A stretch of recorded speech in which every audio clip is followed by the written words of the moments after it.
Nasty on a Tuesday. It's a Fast Lane on 101 ESPN with Andrew Marsh, Carey Davis, and Jamie Rivers. I'm Anthony Stalter. 201, your time check is brought to you by Clarkson Jewelers, an officially licensed Rolex jeweler. A lot to get into today. We have several topics dedicated to the outstanding interview that TMA did this morning with, right now, the current president of baseball operations, John Mozeliak. But, of course, John Mozeliak stepping down at the end of the season to allow Chaim Bloom to take over in that role. So we'll get to that.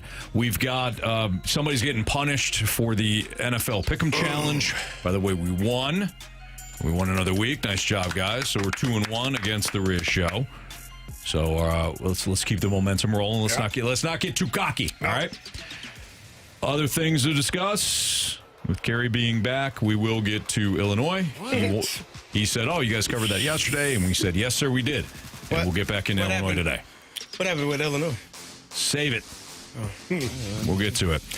There are fundamental truths that you guys know in all of sports, in that it doesn't matter how talented you are, doesn't matter what you have from a team standpoint. If you don't do certain things, you will lose games. And I thought last night, what a win by the Detroit Lions. Yeah, but I thought some fundamental truths came out in that game. If you can impose your will on an opponent by running the football, you can take control of a game. You can force that defense to break. And that's what the Lions did last night. They took control of that game, I believe, with the running game. We can get into the passing game. We can get into Amon-Ra St. Brown, who continues to be the anti-diva at the wide receiver position. He's so fun to watch. That guy. They've got a lot of talent, the Lions. The other factor is, if you put the damn ball on the ground, you allow teams to get back into games like Derrick Henry did with the Bills in week 1. And then last night, again, the Lions were able to seize control of that game because he put the damn ball on the ground. Doesn't matter how good Derrick Henry is. Doesn't matter how good Lamar Jackson is. How great the Ravens are from top to bottom from a talent standpoint. There were some fundamental truths that came out last night. And again, what a win by the Detroit Lions. There was no fluke. They earned that thing. And congrats to Jamie, who called it. Out of all, the Riz Show, Fast Lane, these two, this group, Jamie was the only one that had a Lions last night. And I know you're a little biased, but still. That took some huevos rancheros to even take the Lions on the road last night against a Ravens team that a lot of people have in the Super Bowl. Onions is the word. Onions. The onions, yes. A little biased, too, for sure, because I was cheering for them. But we talked about it yesterday. We kind of broke down, how the Lions could do it. Now, we were kind of right, because I said that the offense, we need the offense from the Bears game, not the offense from the Green Bay game. Got it. And you got it. What I didn't anticipate, though, what I didn't see coming at all, was the defensive clinic that the Lions put on. Now, I know Lamar still had a pretty good game, and, you look at the numbers, not too bad, But they were dominated when it mattered. The Ravens were dominated when they needed points the most, when they needed first downs, they couldn't get them. You got first and goal, and you have Lamar Jackson and Derrick Henry on your team. Seriously. It should be a given that you're getting points there. Not only did you not get points, you end up fumbling the football, recovering it, but you lost 16 yards on the play. That's the Lions' defense kicked in there. They had 7 sacks on Lamar. The Ravens had 0 on Jared Goff. So what I thought was going to be the ultimate tiebreaker was what offense could put up more numbers than the other offense, because they're both good. It ended up being true, but then the defense kicked in, and yes, the Ravens still put up 30 points, but the Lions' defense showed up when it mattered the most, and that was the difference maker. Yeah, run the ball, play good defense, and that's what you saw from the Lions last night. I thought they looked really, really good.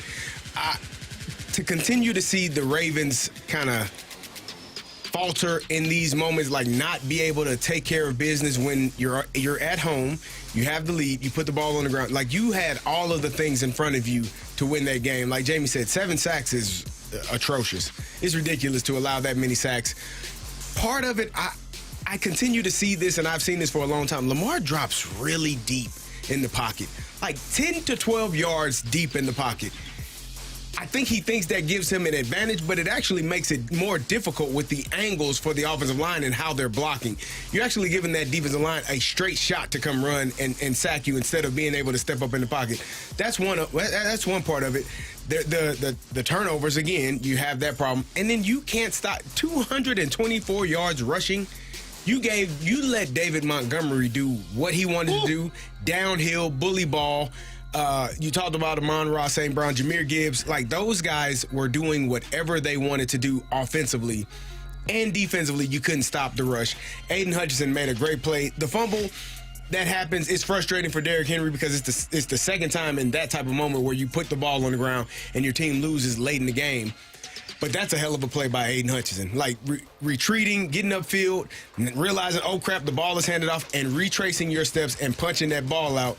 Like, that's just a hell of a play by him. Derrick Henry does have to do better with ball security, but you never see that guy coming. So that's part of a great play by him.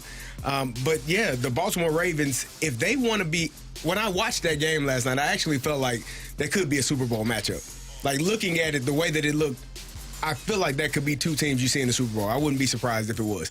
But Baltimore has to figure out a way to finish games. That has been their Achilles heel for probably 3 or 4 years, finding a way to finish games.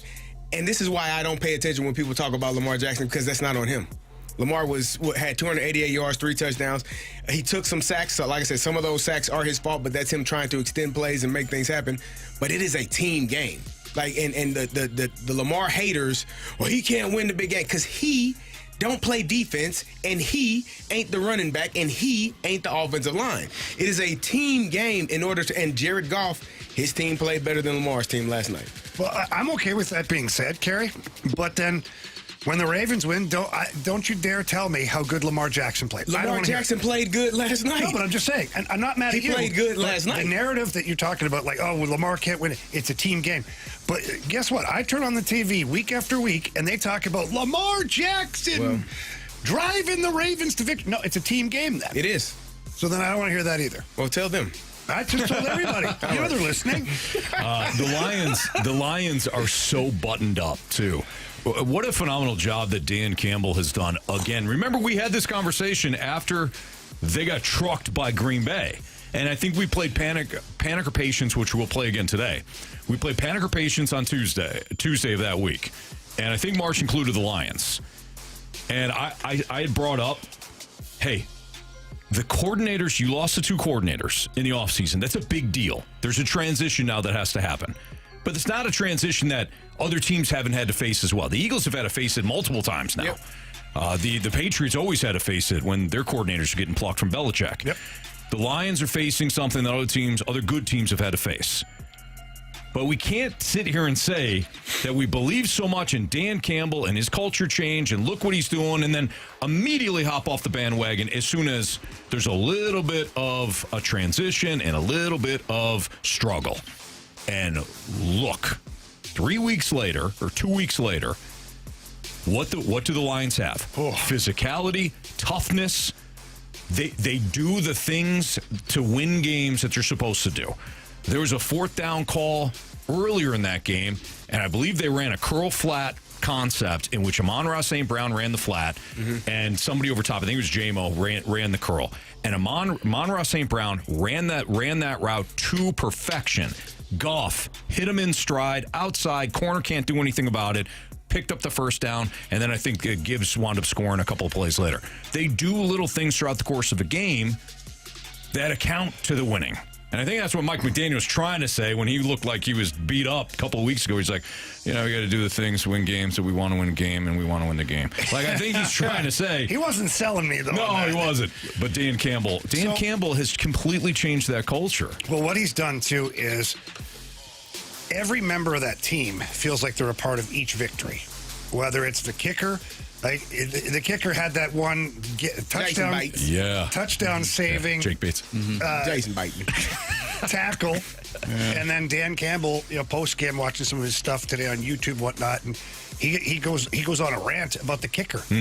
How that's what we're made of here in Detroit. If the kicker's the last guy you've got, don't worry, he's going to take you down. And he did. And it's like, I'll tell you what he didn't do, though, is hit that field goal. I needed him to hit that 67-yarder? field goal last night. The NFL record. He should be fired. I needed that over 49.5-yard field goal. You did. And he missed it. But I'm another sorry, part Marsh. of what they do is players are willing to do things outside of their comfort zone for Dan Campbell and the team there. Like Amon-Ra St. Brown, they showed a video package of him where so many different plays where he's ending up being a blocker, but he's blocking perfectly. Yeah. Like he's you watch some receivers, they kind of block. They get in the way a little bit, and hopefully that's enough. He takes a direct route, blocking the right way. He opens up the run game for certain guys because he'll be the decoy on some of it. It's all those little things that you combine together, and you get a team that is talked about in a contender discussion. Definitely. He's got a lot of. Do you know who he Hines reminds me Ward. of? Yeah. What? He got a lot of Hines Ward in him. That's exactly what I was going to I say. don't know that. Nah, I'm just saying he reminds me a lot of Hines Ward. That's what I meant. Like very, very. Just about to say Hines that. literally would go in there and block defensive linemen, linebackers, safeties. It didn't matter what level you told him to block it. He was physical. He was gritty. I think Amon-Ra St. Brown probably a little bit faster than Hines, but route running, toughness, grit. Like the one person that's like the catalyst for that team. I don't think it's David Montgomery. I don't think it's Jahmyr Gibbs. I think it's Amon-Ra St. Brown because he does everything. I mean, they trusted him on that option play. That was awesome. That's a hell of a, like, you only do that with people you trust. He's a hell of a football player, and he's built for this organization, this franchise, and that city. No doubt. All right, it's Fastlane on 101 ESPN. If you want to be a part of the show, love to have you. 314-399-9646 is the Air Comfort Service text line. You can always leave us a Scully Heating Company mic drop via the Dobbs Tire and Auto Center's 101 ESPN mobile app if you want to do that as well. Somebody is going to get punished for the NFL Pick'em Challenge. We did win the week, but each and every week, the person that finishes last on their respective shows gets punished. Riz got his. Oof. And we'll tell you who got punished next on 101 ESPN from our show.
It's Fastlane on 101 ESPN with Andrew Marsh, Carey Davis, and Jamie Rivers. I'm Anthony Stalter. Congratulations to the team.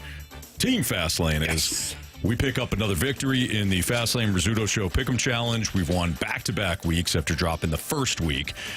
So nice job to everybody. Again, team effort on the part of the Fastlane. However, we do need to punish one person for finishing in last on our team. That's why Brandon Kiley has decided to show up again today. BK did finish last. He finished last the first week, led us last week, and then crashed this week. He is the Atlanta Falcons. He is the epitome if you're not first, you're last. Yeah. I didn't need that. If you ain't first, you're last. I'm good with what Carey's or what Marshy said. I'm just saying, BK. If you ain't first, you're last. Rough week 1, outstanding week 2, horrific week 3. That's just Horrific? What was his number? I think that's a fair 10. It don't actually think that's wasn't. It horrific. actually wasn't that 10. bad. I think it was like 8. Was it? No. I think Hey, it's better than Riz, though, right? yes, it was. It's all that matters. Absolutely. All right, so I got 9 this you got week. 9. That's Okay, above 500. all right. Not great, but Not bad. Jamie led everybody this week, not just us, but the Rizzuto Show as well. He had, after his Lions win last night, 13 points for Jamie. God damn. I had 11. Carey had 11. Carey had 10. Marsh had 10. And BK again had 9. So BK faces two shots today because of the week 1 and week 3 loss. Carey, I believe, is taking his frustrations out on BK. Not that I've been frustrated about anything. No. On Mizzou hate coming right now. So if you tune in right now via our Airlines team studio cams and our YouTube page at 101 ESPN, BK will take 2 shots right now from the airsoft gun. It's just an airsoft gun. Yeah. All right. So, CD, on you. Count down. 3, 2. Okay, that was for those not watching. That was the left cheek.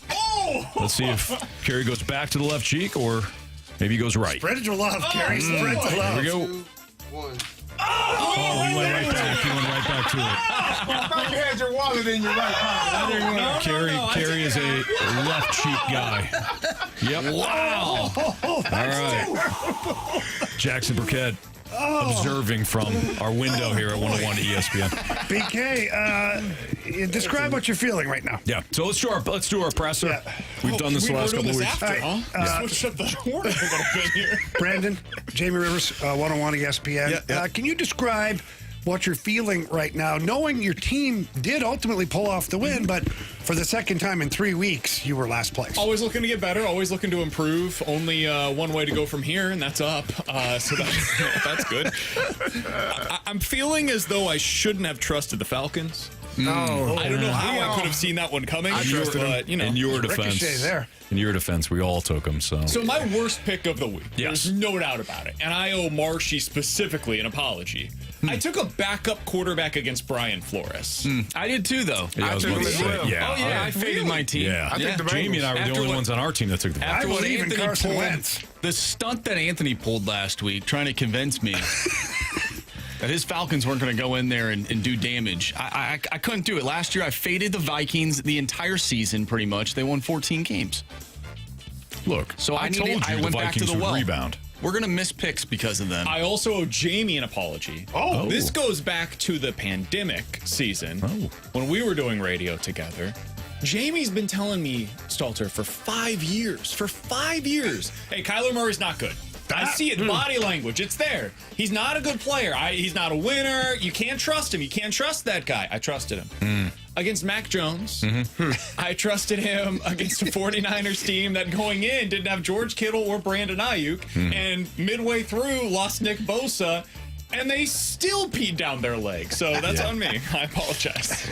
You know what? It's not your fault Marvin Harrison Jr. can't catch a football. I was going to say Marvin has a little bit of a drop problem. His father, he is not. Nobody is. Marvin. That's pretty tough. Nobody's to beat. Big Marv. Come on. You know? I also Still. trust You the gonna hang that Cowboys on the kid, defense, really? which that's also on me. Oh yeah, well that one was a tough. I had the we had a lot of the same picks. Yeah. I think I picked the Steelers and you picked the Patriots. Is that you have correct? the You had the Patriots? Patriots at home, I believe. I think I heard you say that earlier. I thought I did. I trusted the Steelers. Switched it up. Let's see. Might have toggled. I guess I got the Steelers. I had the Raiders. That was a bad one, but I thought backup quarterback going against the You had Carroll the defense. You had the Steelers. Oh, you did have the Steelers? You had the Okay. Raiders. Yeah, the Raiders. Well, the You had the Raiders probably Raiders. That Who'd was the Raiders play again? the Washington Commanders. Commanders. Oh, yeah, I yeah. switched that one after Jaden Daniels was officially ruled out. I should have just left it. Man, Oh, I knew Marcus Mariota. He was going to ball out. I Yeah, knew you that. knew that. But He always does for one game. Yeah. Yep. All right, BK. Your Mizzou Tigers. Since we we're got you talking here. about them. Yeah, we'll switch up here because you are Mizzou alum, Mizzou honk. yeah, that's what Bernie used to call me. They look like a team that legitimately could challenge for a playoff spot. Would you agree the one weakness, it's obvious, it's the secondary, it's the pass coverage.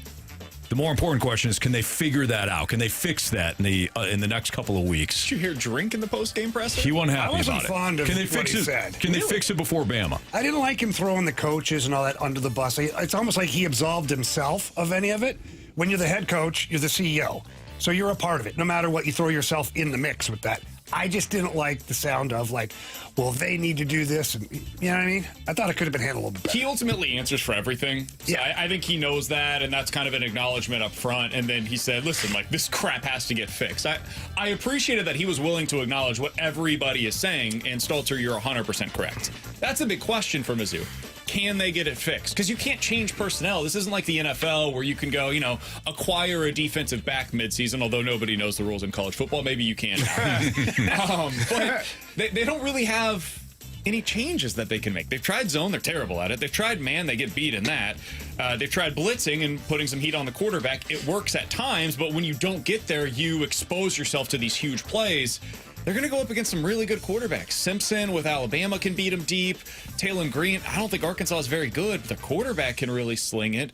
So they've got some tough tests down the road. My honest-to-God answer is I don't know. It's a bad answer for radio, but I don't know if they will. I think that they might be able to overcome it, though, because they do so many other things well. And if you have one weakness, that might be enough this year in college football where there's not a ton of great teams. Sure. I didn't see the Mizzou game. What'd you say? We had a weakness too. Saturday night. Probably around 8:30 weakness?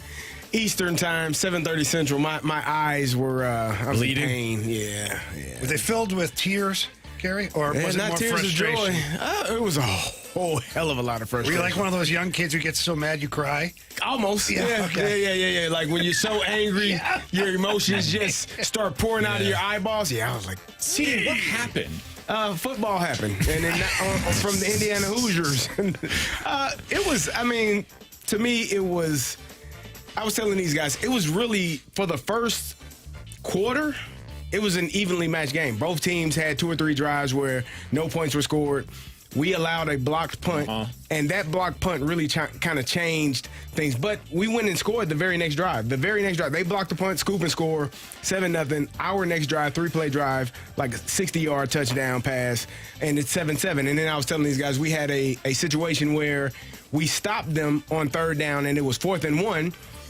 Indiana brought out their punt team, and we were kind of shuffling some players around, and Brett Bielema called a timeout. And I immediately said on air during the game, I said, yeah, I wouldn't have called a timeout there because now you get a head coach who's an offensive-minded person. They're at midfield. He's probably going to go for it. They went for it. They ran the punt team out and then hurried up and put the offense back out there, went for it, got the first down, scored another touchdown. And from that point on, it was just downhill. They scored on 7 possessions in a row. Like it was 7 of 9 up until that. Like it was tough. It reminded me It was so tough to much watch. of the Texas A&M game from Mizzou last year. Yeah, it was That's what worse. Anthony said. It was It was worse. so similar because it's like that weird play. You Yeah. remember that Texas A&M game? Mizzou thought they had a touchdown, Yeah, they and then it was called it called back. back. Yeah. And so just like from the very moment that you begin, you have a weird play, and that sets everything else in motion. My big question is, can they overcome it? I don't know. It felt like there were weaknesses that were exposed in that one. They got a lot of they dealt with a lot of injuries, and the weaknesses. The injuries in the secondary started piling up. Going into the game, our best corner, Xavier Scott, was out, and now he's ruled out for the majority of the season. And I do think if he played, he got hurt late in the game against Western Michigan the week before. I do think if he would have played, it would have kind of alleviated some of those issues because everything was to the slot receiver, and that's where Xavier plays. He's our best corner.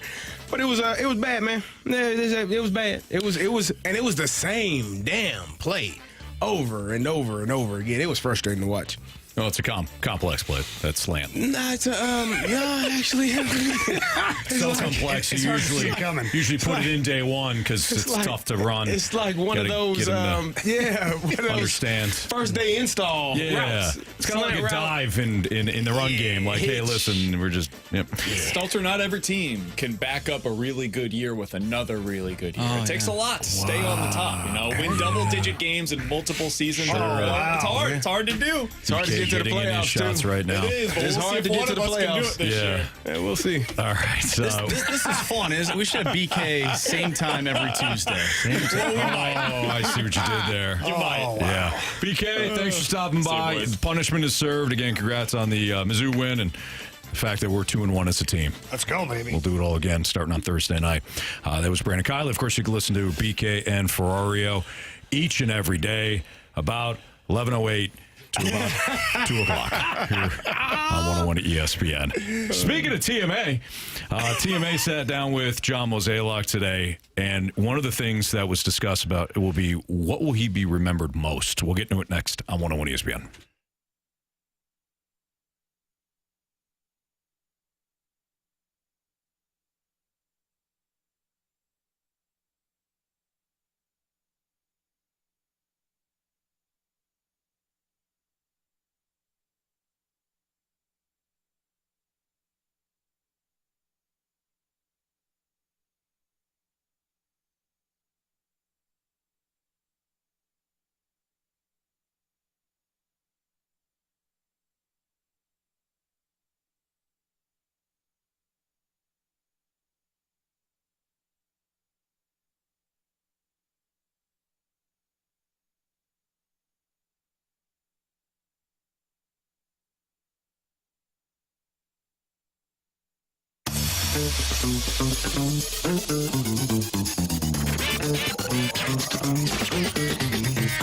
Buying a vehicle can be stressful. Let me help you out. Head over to Johnny Londoff Chevrolet.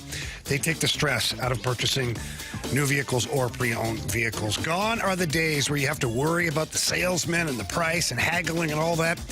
No, don't worry about that because Johnny Londoff Chevrolet, one, they want to give you the best price possible, and they want to make your buying experience one of the best experiences you can have as a customer. They've got 2 locations. The original location in Florissant, Missouri. Lots of great inventory out there.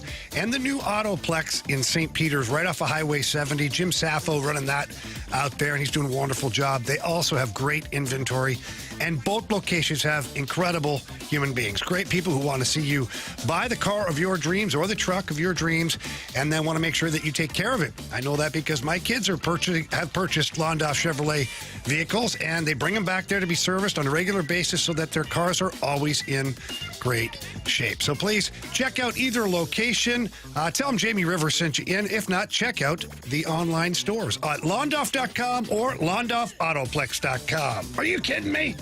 Johnny Londoff Chevrolet.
101 ESPN Sports Center. I'm Andrew Marsh. It's time for a Sports Center update driven by Johnny Londoff Chevrolet and Johnny Londoff Autoplex. We just did our NFL Pick'em Challenge presser. BK came in last place in our Pick'em Challenge for the Fast Lane.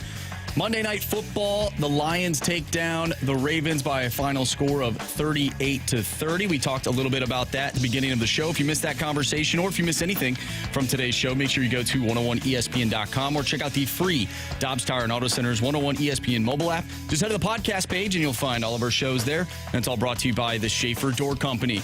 Don't look now. The Cardinals, 3.5 games back of that final wild card spot as they defeat the San Francisco Giants last night by a final score of 6-5. They're back at it again tonight. Andre Polante on the mound going up against Logan Webb. First pitch is at 8:45. John Mozeliak joined TMA earlier this morning. He had a couple things to say on their show. We're going to react to it next right here in the Fast Lane. I'm Andrew Marsh, and the Sports Center update is driven by Johnny Londoff Chevrolet and Johnny Londoff Autoplex. See them at londoff.com. Chevy, together we drive. Are you kidding me?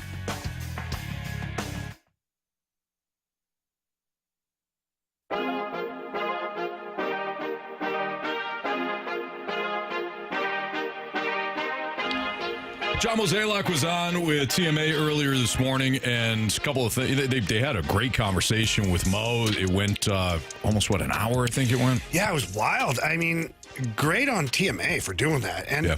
I said this in the office. They kind of have a little relationship with John Mozeliak through the years of covering the Cardinals. Obviously, Marty Kilcoyne, Doug Vaughn, and then Tim as well. So it's nice when those relationships afford you the chance to have the president of baseball operations sit in here in the studio and kind of open up. Yeah, no doubt. That and we certainly benefit here on 101 ESPN. We benefit specifically with the Fast Lane because we can react to the audio. So great job by TMA. Outstanding job. And one of the things that they discussed with Mo was some of the things that maybe went not in the Cardinals' favor, not in Mo's favor. They brought up the Randy Arozarena trade. Mo discussed trading Randy Arozarena to Tampa Bay. If he couldn't have gotten a wireless signal in the Atlanta clubhouse, Randy Arozarena is still in St. Louis. There's my master's thesis. Yeah, possibly. That was tough. But really, if you think back to it, we did have a plethora of outfielders at the time, and we were just trying to determine which one we could move to ultimately get a pitcher, young starting pitcher or controlled pitcher. And this is where I'll get killed. But at the time, it was a Arozarena or O'Neill. And apparently we chose wrong. So when that trade first went down, yeah, and really it wasn't when it first went down. Of course, it was when Randy Arozarena decided to turn into Reggie Jackson. We had the conversation. Everybody had the conversation on the airwaves. What does Liberatore become? I had said, yes, it's what Liberatore becomes, but it also is either going to be an indictment on the Cardinals' ability to scout their own outfielders. Tyler O'Neill was here. Harrison Bader was here. There might have been somebody else here at the time, too, that they really liked. And it's as much about how Liberatore performs as those outfielders. And this is, to me, that got confirmed by Mo. They decided to keep Tyler O'Neill. They made the wrong judgment on Tyler O'Neill. Probably should have kept Arozarena. If the Rays are interested in Tyler O'Neill, who knows? Maybe it's a different story. Maybe O'Neill goes down there and he hits a bunch of home runs, but he also is banged up. And he winds up being the same player that he always been. So let's kind of unpack that a little bit here, because Tyler O'Neill also went on to have an MVP caliber season 2 seasons after that here in St. Louis. Mm-hmm. And I know the injuries ended up being an issue. I know there were other things that kind of leaked into it where he didn't want to play on turf. And, there were things that happened. But at the time, when you're looking at Tyler O'Neill and Randy Arozarena, both players kind of raw in where they're at with their development, and you see Tyler O'Neill running in the top 5%, his speed, of all of Major League Baseball. You watch him crushing baseballs. You look at his physical stature, the way he is. And then you look at Randy Arozarena, also a big guy, muscular guy, but you're like, okay, well, maybe he's not. I could see how someone, I'm not defending it all, I could see how someone would take Tyler O'Neill in that situation rather than Randy Arozarena. Now, knowing what we know now and the injuries and all that, but I will die on this hill that if Tyler O'Neill is able to stay healthy, he's every bit as good, if not better, than Randy Arozarena. And a couple of people in the snake pit, Frick James and DLW 1904, we're talking about Carlson also being here too. Carlson and even Lane Thomas. Yep. The issue with that, I'm looking at the numbers, and Arozarena has played more games than Tyler O'Neill has with one less year. Right, so the injuries, and I think when Mo is looking at it, he's saying, yeah, we probably went the wrong direction because Randy Arozarena is averaging 150 games a year playing, where Tyler O'Neill was 60, 70, 80 games. You're missing half of a season every single year, and looking back at it, even if it's not that 1 year where you talk about where O'Neill was a MVP caliber player. That's 1 year in comparison to 6, 7, 8 years where you get the player that is going to be playing every single day, that is batting wherever he's batting in the lineup and playing in the outfield every single day. So I think that's where Mo is saying, yeah, we probably missed on that trade due to the injury aspect of Tyler O'Neill. And that's hard to predict, but it is frustrating when you look at it and you can compare the two and say, well, this guy is always healthy and this guy is virtually never healthy. And that's kind of the frustrating part of it. What do you guys think John Mozeliak will be remembered for the most? Do you think it's this deal? Is it the Ozuna thing? Or at the end of the day, is it the competitive baseball team that he put together for numerous years, except for the last, 3-4 years? Yeah, I don't think over the next 10 years anybody's going to remember the good stuff. I don't. I think that past that window, when you get the younger fan now who really doesn't remember the last part of his tenure here, that's when they'll dive back into the record books and look at the overall winning percentage and the this and the that, the division titles, and you know what I'm saying? But I think, I could be wrong, I think it's like 10 years away before anybody really wants to give Mo credit. I shouldn't say anybody, the majority of Cardinal Nation, before they want to give him credit for having a good run here. I could be on an island with this one, but I mean, I think you're right. I do think it's kind of interesting because I believe he had a huge hand in bringing Albert Pujols here to St. Louis. So in some ways, yes, because he was in the organization for a long time. I hope that he's remembered, and I mean this, because Mo has become a punching bag for fans and media alike. But I do hope that Mo is remembered for the 10 times they made the playoffs, the 6 National League Central crowns, and winning the 2011 World Series.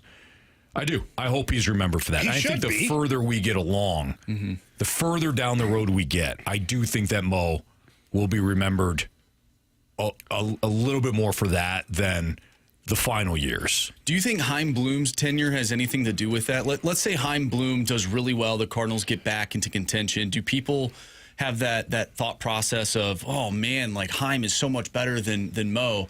Or if Chaim doesn't do a great job, the Cardinals continue to be mediocre, do you think people in a couple of years will be like, man, I really wish that we had those years under Mo? I think because the last couple of years have been so frustrating, I don't think people will have that perspective. I think it's going to be a while before somebody takes a step back and says, okay, let's look at the big picture here. Too many times we say, well, Mo won with Jockey's team. That's always the narrative, by the way. Okay, well, if Mo doesn't make the trade at the deadline in 2011 to completely revamp the bullpen, the Colby Rasmus deal, I don't know if you win that one. We can't sit here and say, well, Mo used Jockey's guys to win, but then say Mo's at fault for all the bad stuff. You can't have it both ways. If he is in charge when the team wins, then he gets credit. If he's in charge when the organization has unfortunately kind of fallen apart, well, he gets the blame for that. If you're in charge, that's how it goes. But Anthony, that's the way it is for all walks of life. But we try to cherry pick what we like and don't like based on whether or not we like the guy or not. Well, that's exactly it. It's like I've said before, and Carey, you guys all know this. As a coach, when you watch video, I'll just use hockey. If I'm an assistant coach and I'm watching video, I can either find 10 things that Jamie Rivers did right in that game, or I can find 10 things he did poorly. Which way do I want to go? How much do I like him? Right. I like him. He's been working hard. He's good with the guys in the locker room. I'm going to highlight 5 great things he did, and I'll have 1 negative. That's how we do it as baseball fans, too, with John Mozeliak. You're either a baseball fan who are going to highlight the things or recognize the accomplishments, or you're the other side and you're going to find all the bad moments and highlight those. Like the other one, like the good ones don't exist. Right. That's just the way it is. Yep. All right, we got more on the Mo audio from TMA. Again, a great job by the fellas with John Mozeliak. And credit Mo for coming in and sitting down and being as honest as he can be. And he seemed to open up a little bit more because, when you get to the end of a tenure, you're like, all right, well. I felt like they should have had a nice bottle of bourbon in front of him. That would have been nice. Pour him a couple. Yeah. We know he likes the, we call it the Mo fashioned. Right. He said he didn't like the simple syrup in there. So basically, he just likes bourbon with bitters. Yeah. Yeah. Sure. It's fine. It's fine. It's fine. Do your thing, man. But I tried to go in business with Mo in the pandemic. Not happening. He didn't bite. Yeah. So we tried the Mo Fashioned, launching a new alcohol, a new drink called the Mo Fashioned, and then it was the Mo Tai instead of a Mai Tai. We're gonna call it a Mo Tai. Get it? Bow tie, Mo Tai. Yeah. Mo pretty much told me to go chase myself. I tried, Anthony. I could have helped him. You absolutely did. Yeah. And I think some people are reacting to what I said about having it go like both ways with Mo. Frick James says you also can't glaze him entirely with ignoring the mistakes. Goes both ways. I agree. But who glazed him? I don't know. Maybe I did because I brought up the 2011 trade, and you need to make that trade to completely revamp your bullpen to win it, win it all. So again, I think people like to say, well, that was Walt Chalkety's team. Mo had his fingerprints all over it. Did he start with something? Yeah, but every GM or every president is going to start with something. I'd like to go back to that roster someday and take a look at the final roster in 2010 and the final roster in 2011 and see how much there was for change. You're going to find... Everybody says it's Chalkety's team. Right. Well, let's find out. Because Chalkety's team would have been the same freaking players. Well, you would have had to go back earlier than that, too. Earlier than 2010, because Mo was still making decisions. You know what I mean? But I see what you're saying. Like, okay, here it is. You can't say it's his team, and then like half the team is different. Right. Well, how about one of his first major moves, trading Jim Edmonds for one David Freese? Absolutely. Yeah. Yeah, great call. And Frick James comes back. Just speaking generally, Anthony. Yeah, absolutely. I agree. I think we're on the same page. All right. What's trending is next. Some NFL news, including a quarterback change. Marsh has got that next on 101 ESPN.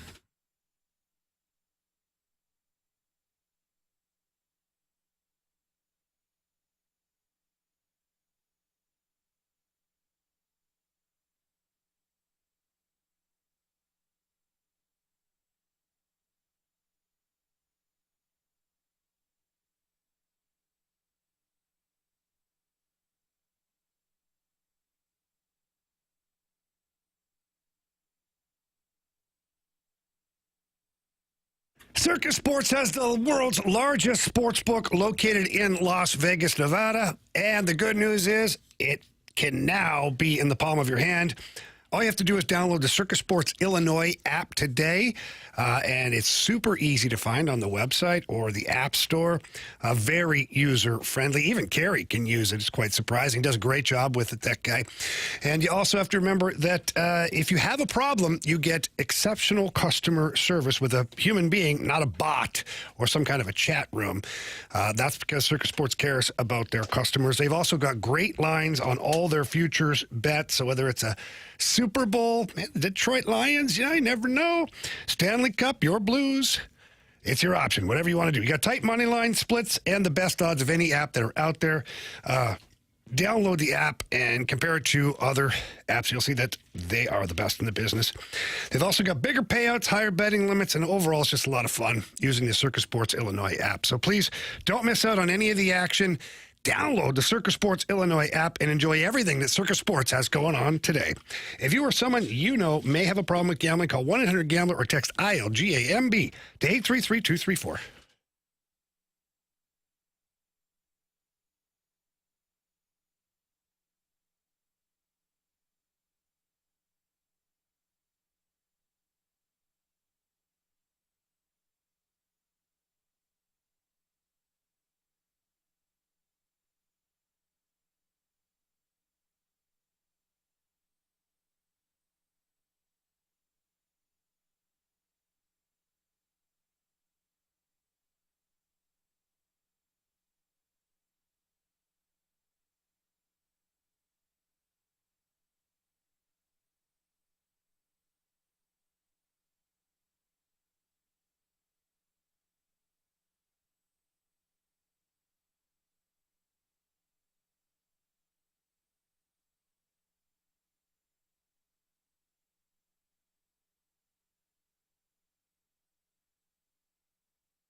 topics in the sports world.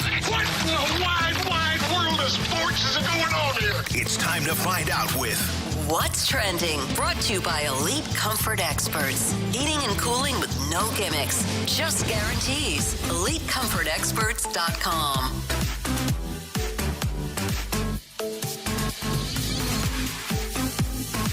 Welcome back to the Fast Lane here on 101 ESPN with Anthony Stalter, Jamie Rivers, and Carey Davis. I'm Andrew Marsh, and it's time for What's Trending. Anthony, you alluded to it. The New York Football Giants have a new quarterback that they will start next week. Jackson Dart will be replacing Russell Wilson. Now, we know that Danny Dimes used to quarterback that football team, and now he has the Colts 3-0. Jones is third in NFL in passing yards and has not thrown an interception. That is shocking based on what we've seen from Daniel Jones in the past. But when we look at the Giants head coach and Brian Daboll, he's making this move right now in week 4. Is this a panic move? Also, is Daniel Jones still the reason that Brian Daboll might get fired? Yep. I mean, you couldn't win with him, and now it seems like the problem wasn't Daniel Jones. It seems like you may have been the problem, sir. So you better win with Jackson Dart. I don't blame him for going to Jackson. You drafted him in the first round. He's going to be the quarterback of the future.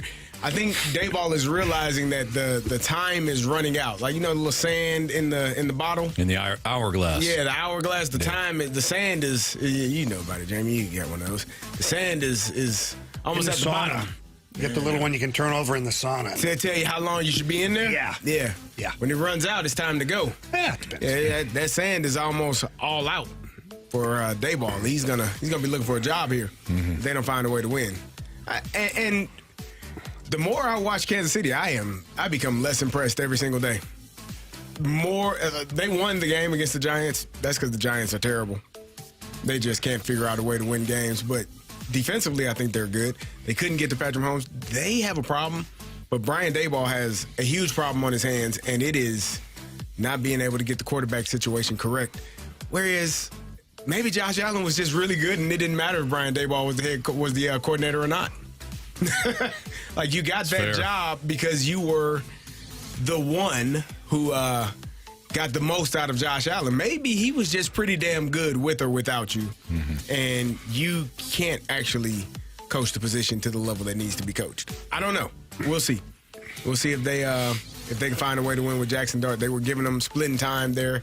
He was having a few series here and there with Russell still being the starter, but Daniel never would have thought that Daniel Jones would be the reason why Brian Daboll would be fired, and he's not their quarterback anymore. Carey, what's the biggest difference that you're seeing from Daniel Jones' time with the Giants and now with the Colts? Is it just the supporting cast around him? Maybe it's the offensive line. Maybe it's the protection. Maybe feeling comfortable in the pocket. Having a good running game helps. You get rid of him. You had Saquon Barkley. Now you got rid of him last year. Oh, that's right. We forgot. Yeah, he's an Eagle now. He's an Eagle. And the owner was going to be sick if he landed in the division. And how you think he was really sick? You think he watched that Super Bowl and was like, I'm sure he's nauseous? terminal now. He probably didn't show up to work the next day. Well, that's if he was sick, he was going to be sick about it. He saw probably that really sick now. Saquon did all these great things. I mean, he won a Super Bowl. Yeah.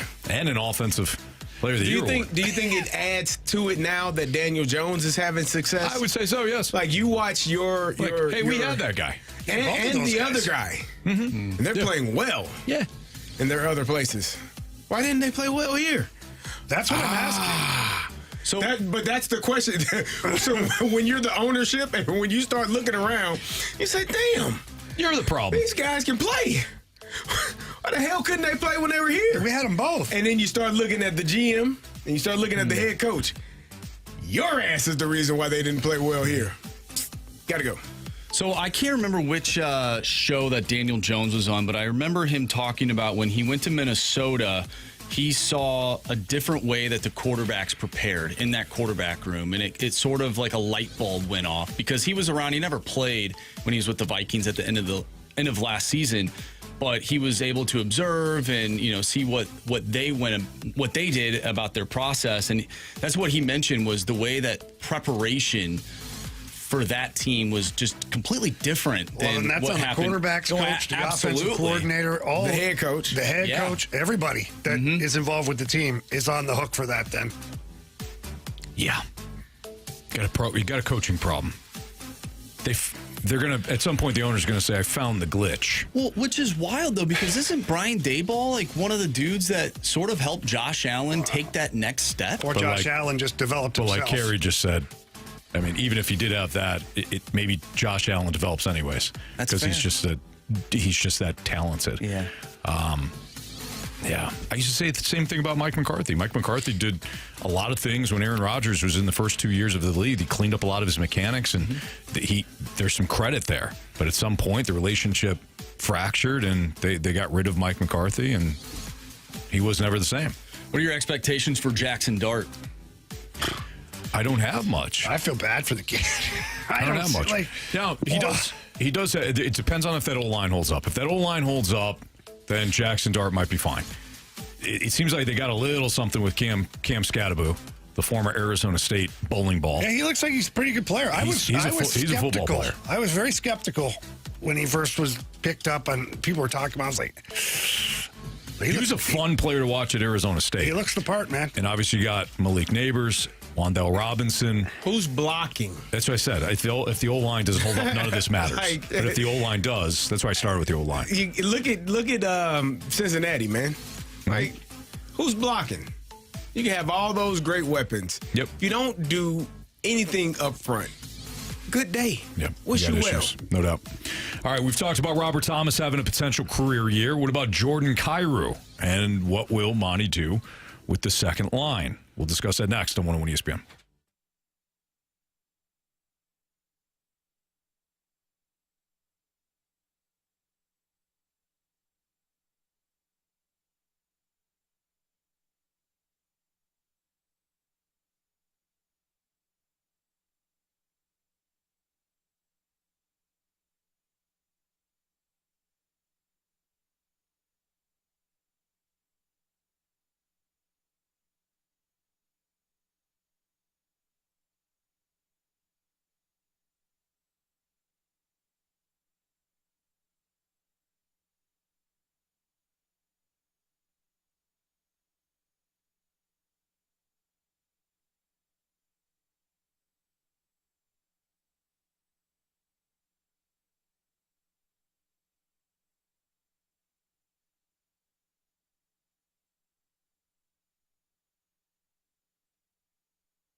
we're seeing right now is a little bit of a continuation on that. His habits and defensively are excellent, and offensively, like, he's never had to be taught anything there. But I think what we're starting to see is a guy that understands for his game to continue to grow, how he needs to win puck battles along walls, because that means less time in the D zone and get into the offensive zone where he shines. That was Blues head coach Jim Montgomery. That audio courtesy of our guy Jeremy Rutherford with The Athletic. It's a Fast Lane on 101 ESPN. Andrew Marsh, Carey Davis, and Jamie Rivers. I'm Anthony Stalter. So you heard Monty talk about Jordan Kyrou. Now we've talked about Robert Thomas having a potential career year. Do you see even more in Jordan Kyrou's potential that could maybe make him a career year candidate, Jamie? Yeah, look, the game of hockey is ever evolving for an offensively gifted player. One, you continue to find ways to put points on the board, and you get smarter every year that goes by. But also, the evolution is the all-around game. I think what Jordan Kyrou found out last year, what he figured out, was what Chief was trying to tell him years ago, was that the harder you compete on the defensive side of the game, the quicker your team gets the puck back, which means you can play offense now. And that's the one part that young players struggle with is they want to cut corners defensively because they want to get on the offense. But when you cut corners defensively, your team has a harder time getting the puck back. Sure. And if you don't have the puck and you're out there for a minute and 10 seconds without the puck, you're still changing, you're tired, you haven't done anything. So wouldn't it be better to take those 5 hard strides, compete for that puck, get it away from the opposition, and then start going on the offense?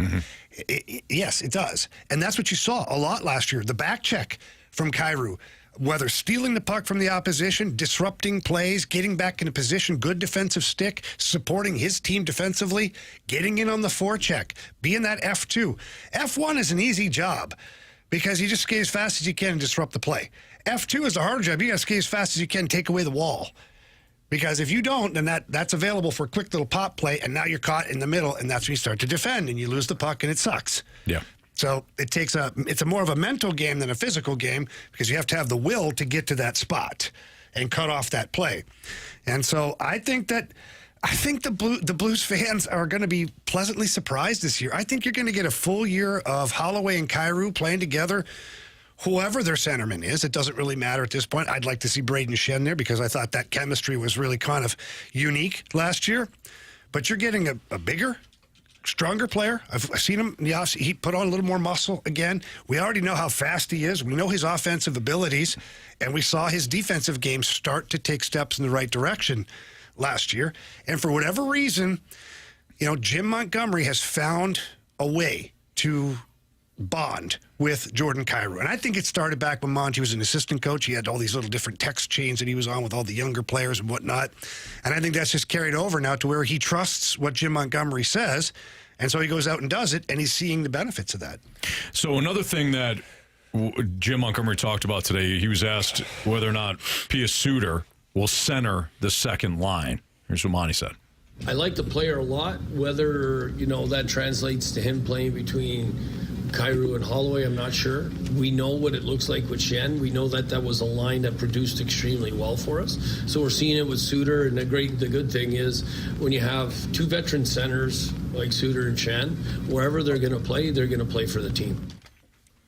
Yeah, and you can see Monty's kind of alluding it. He's keeping several options open at this point, and you have to because as much as I love Braden Shen, and we know I should be president of the Braden Shen fan club, he's getting older. And another summer has gone by. He's a little bit older. What does it look like? I don't think his game's going to drop off. In fact, last year I thought his game started to peak in the other direction again, could turn a corner because he was playing with 2 younger, really fast players. I thought they complemented each other extremely well. But Pia Suter, everybody talks about it. I talked to Rick Tocchet about him. Says he's one of the smartest hockey players he's ever coached. He's not the most fleet of foot, but he's one of the smartest players he's ever coached. So if you get a guy with a high hockey IQ who has the abilities, he might be able to connect with Kyrou and Holloway because he thinks the game at a different level. Sure. Now, does he have a higher hockey IQ than Braden Shen? I don't know. Because Braden Shen's a pretty damn good hockey player. But I think if you're Jim Montgomery and you're the Blues, you take a look at all these different combinations. You try something. I would even try Holloway with Thomas and Buchnevich here in preseason. Like, what does it look like? What if? You just don't know. Yeah. Maybe even if it's in game, like the Oilers do with Draisaitl and McDavid. And I'm certainly not comparing it to that, but I'm just saying taking your two top guys and run them out there together. See what it looks like. Well, that's what Q used to do with Kane and Taves. There was what did he call it? The atomic line or something. I mean, he typically wanted those guys spread out, top line, second line, but there were times where it's like, hey, we really need some juice right now. And he would put those two together, and obviously the scoring potential is off the charts. Like, what does it look like if Thomas centers Kyrou and Holloway? Right. Yeah, that's what are we doing there, guys? That's a pretty filthy line. It is. And then your drop back is Booch, Snuggie, and Shen. That's not too bad. It's not bad at all. But just to throw it something different at teams, especially if you're at home and you got last change, you mix it up a little bit. Well, I think the way that Doug Armstrong has constructed this roster, it allows for flexibility within the lineup. Right? Not even just the top six, but also the bottom six. If Braden Shen ends up being a part of that third line and Pius Suter is on the second line, then maybe you're a little bit heavier on that third line, and the dynamic of your lineup looks completely different. Yeah, that's the key. It's like Carey in football is like, hey, why aren't you running the offense like the Lions running the offense? They don't have personnel. We don't have Gibbs. Can't do that. Laporta, an offensive line. Amon Ross, St. Brown, David Montgomery, J-Mo. My boys. Yeah. But also, just for fun, one of these preseason games, I'd love to see Monty put Braden Shen at center between Jake Neighbors and Milan Lucic. What does that look like? Because if you run that out, the opposition better be playing with their head on the swivel. I like it. Now, is that a line? Obviously, that's the Blues' third line. Would that line be paired up against other teams' third lines, or would you maybe put it against another team's first line or second line? I don't think you have to worry about it. You just run the four lines out there. The way the Blues are constructed, and they've proven this last year on their run and in the playoffs, you have preferred matchups, of course, but if you end up on the road or you have a long change at home and you can't get to whatever, you're comfortable. Like, who are you not comfortable with Braden Shen, Jake Neighbors, and Milan Lucic playing against? Like, I'd rather not have them out there against McDavid and Draisaitl and Nugent Hopkins just because of the speed. Yep. But I'm not worried. It's not like I'm Joel Quenneville trying to get Jamie Rivers off the ice when Mario Lemieux's out there. Get off! Get off! Try it. So you know what I'm saying? Like, you're not that worried about it. Right. I'm trying. Even the Penguins felt bad. They're like, dude, you got to get off. This is going to go down. This is going to go downhill in a hurry, man. You got to get off the ice. I took a beating the rest of the game, too. Every time they got on the ice, somebody skate by. You sure you're supposed to be out here? Oh. I had no rebuttal. No rebuttal. I'm like, yeah, my dad doesn't trust me behind the bench. That's so funny. Yeah. And then I end up telling Q one time, I'm like, listen, I'm aware. When you tell me pregame, here are the matchups I don't want you there for. Yeah, I understand. I know this. I understand what you're saying. And when I look over at the bench and I see your eyes and your face is turning purple and the puck hasn't even dropped yet, I know I'm supposed to get off the ice. Can we not yell at me for a minute? Like a straight minute. He's like, yeah, it was bad. I'm like, yeah, you think?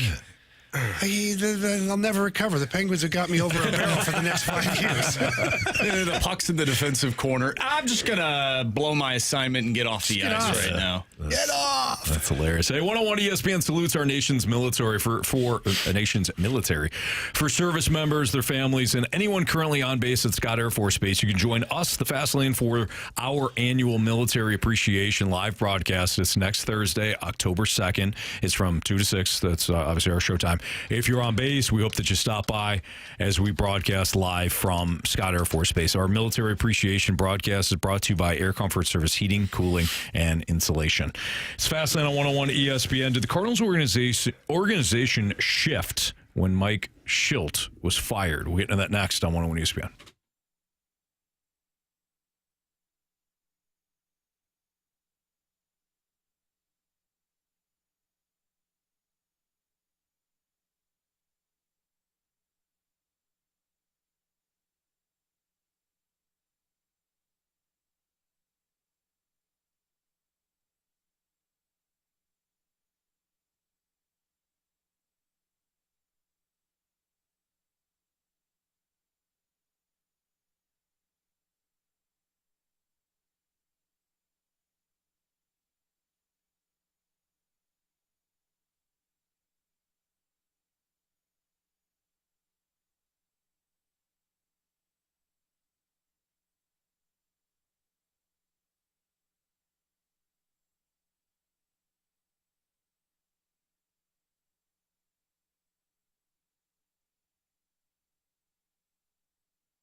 TMA conducted a great interview today with John Mozeliak, one in which that went for quite a while. They discussed a lot of things. One of the topics of conversation was the firing of Mike Shildt, and this is something that Mo hasn't necessarily discussed that much outside of saying, philosophical differences.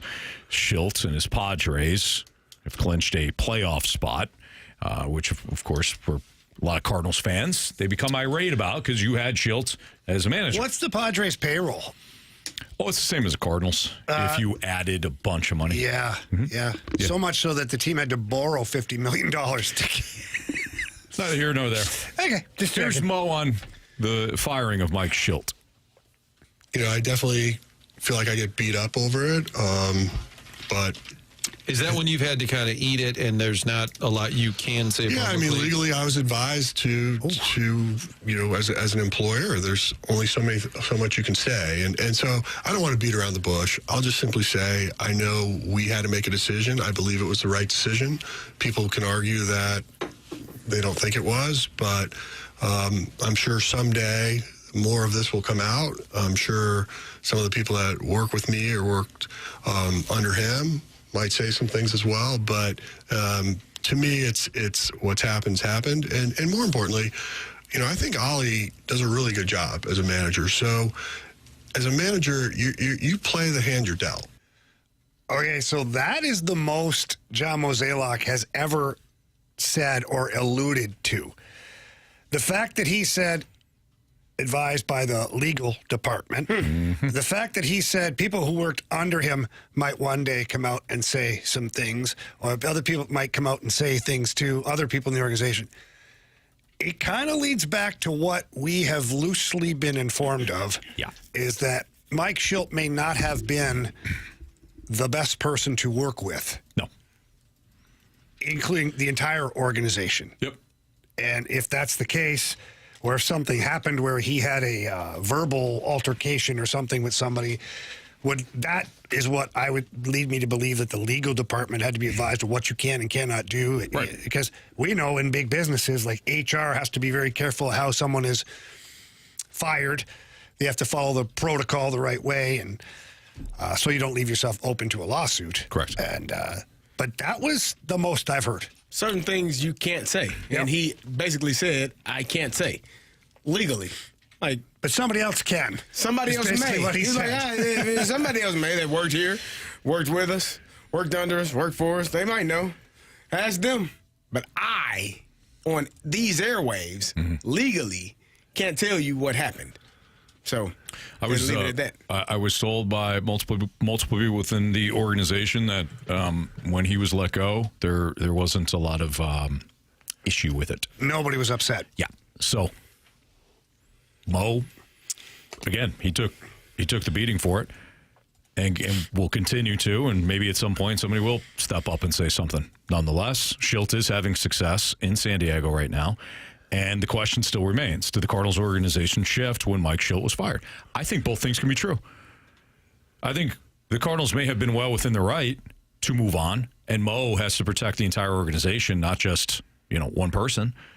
So maybe it was the right decision to move on. But it did cause a shift in the organization. Perhaps some of the things that Shildt was really good at, focus to detail or attention to detail, focus on fundamentals, all that. And not to say that Ollie doesn't preach that, but maybe Shildt did it in a way where players really adhered to it. Either way, the players have to take responsibility for being professionals. And I think this goes to an entire organizational issue. The organization, from the minors to the majors, you have to be invested in winning. You have to be invested in doing things the right way. The attention to detail. And if you're not, you have major league players that aren't invested in doing what it needs to be done because they didn't feel like they needed to in the minors. So I think that, again, both things can be true. Shildt being let go was something that maybe needed to happen. However, there was a shift in a bad way. But if it was something that needed to take place because of, and you all have alluded to it, I don't know, I hadn't heard anything, but a bad working environment or bad working atmosphere. Like, if that needed to take place, I will say that the winning and losing is secondary to how an environment is at work, right? Like, if making money is the end-all, be-all, but you treat people in a way that nobody wants to be there, I don't think that's a great working environment. Now, I don't know the situation, but, I think the right thing was done if that's the case. If that's what that is being alluded to, I think that's the right decision. And you tip your cap, you say, have fun, good luck elsewhere, but we're going to go in a different direction. And you're putting the people over everything else, which I always will think is a good idea. Well, the Cardinal Nation, for a lot of fans, they think that it's solely because he wasn't a yes man. That's what Shildt was fired because he wasn't a yes man. He was tired of being a puppet. Mm-hmm. Okay, maybe. But if you're just an a-hole, too, to your coworkers or people that work under you, or you're difficult to work with throughout whatever every department of the organization, and people don't enjoy working with you, and you bring down the morale of the team, and I'm just assuming this stuff. I don't know. Don't claim to know. He wasn't fired for no reason. He wasn't fired for no reason. We have our own ideas as to why that was. John Mozeliak walked the line really tight this time, and I think that there's things that we were not privy to that we might never be, or that will leak out at one point and people go, oh, but I don't think it was just because he was like, I want to play old school baseball. Right, and Mo's like, to hell with you. Yeah, I don't think it was those kind of philosophical differences. That's a little too easy, right? Like, that's that's too easy to just say, well, Mo didn't want pushback. It's just a lame example of how we need to have like one answer for everything. There's probably layers to this. Well, we always criticize the Cardinals, and rightfully so, when they are, when they deserve to be criticized. But I don't know any other organization in sports who ends up firing a guy who won 17 games in a row and took your team to the playoffs and almost beat the Dodgers in the wild card round. I don't know of any other team that has done that. Are you? No, I'm just saying. Okay. Like I didn't know if there was somebody else that did that you're alluding to. No, I'm not. I genuinely don't know. And if there is somebody out there, some organization in sports that has done something like that from a on-field production reason, like, to me that doesn't make any sense. There has to be another reason. I thought maybe you were alluding to like Sandy Brondello, who was fired by the Liberty. Sandy after. Alcantara? No, after winning the WNBA championship just a year ago. Well, you know what? Actually, the New York Knicks fired Tibbs after winning 50 games. Yeah, Eastern Conference Finals. That was weird. So maybe there are organizations out there that people don't want to win, make moves like that. Maybe it's the fact that Mike Shildt had a giant painting of himself in his office at home. The Cardinals didn't like. Was it of him grabbing the bull by the horns? Did you not see that? So I remember when Mike Shildt was listing his home for sale. Yeah. Obviously, at the time, my ex-wife's a realtor, so you have access to pictures and things like that. He had a giant picture of himself in his office. Yeah. Oh, I thought you were just making a joke. No. It was like, what's his name from Globo Gym? That's what I'm saying. Yeah. Was it the picture of him? With pulled by the horns, metaphorically and figuratively, But seriously, it happened. Yeah, Mike Shildt had a huge painting of himself. Hey, you know what? Who doesn't? I don't. Not yet. Not yet, Carey. Carey's thinking about it. He is. Each week, the Fast Lane, that's us and the Rizzuto Show battling out in the Pick'em Challenge. But sometimes we come together and just hang out, watch some football. And that's what's going on this Thursday. You can join Jamie Rivers and Rizzuto from the Riz Show this Thursday from 6:30 to 8:30 at the Hot Shots on Lindbergh in South County. You can go out there, watch the Thursday night football game, get signed up for some point and one-on-one ESPN giveaways, and enjoy a cold Bud Light. That's this Thursday, 6:30 to 8:30 with Jamie and Riz and Bud Light and at the Hot Shots on Lindbergh in South County. What's the game this weekend or this Thursday? It's Bronx. What do we got? Is it Green Bay? No. Is it? Cardinals? Is it Cardinals Seahawks? No, it's Cardinals Seahawks. Yeah. Yep. Card Seahawks. Seahawks. NFC West battle. Those two teams are Fix 2-1. those drops by man, that drop he had was. Woof. It was a terrible pass. It hit him right between the 1 and the 8. That should have been between the 1 and the 7. In number 18. Sure. Yeah. Yeah. You don't know. He is. You don't know. I'm pretty sure he is. Bet money on it. Bet it. How much? $20. You're too confident right now. Good bluff. The Air Comfort Service text line is 314-399-9646. If you have a question for us, send it in, and we'll answer it in our Sports Six Pack Part 1 next in the Fast Lane on 101 ESPN.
101 ESPN Sports Center. I'm Andrew Marsh. It's time for a Sports Center update brought to you by Saliga Heating and Cooling. The Cardinals back in action tonight. 3.5 games out of that final wild card spot, by the way.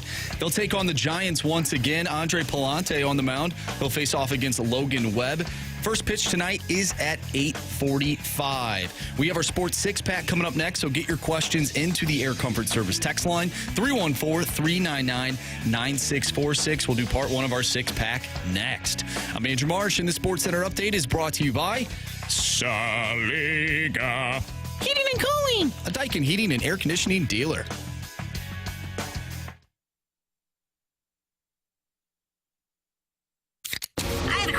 It's time for the Fast Lane to answer your sports questions. I want to ask you a bunch of questions, and I want to have them answered immediately. Asking me all these weird questions. Answer the question. Answer the question. Answer me! Refreshed by Urban Chestnut. Urban Chestnut Swickle Light Premium Light Beer. Live your lifestyle, St. Louis.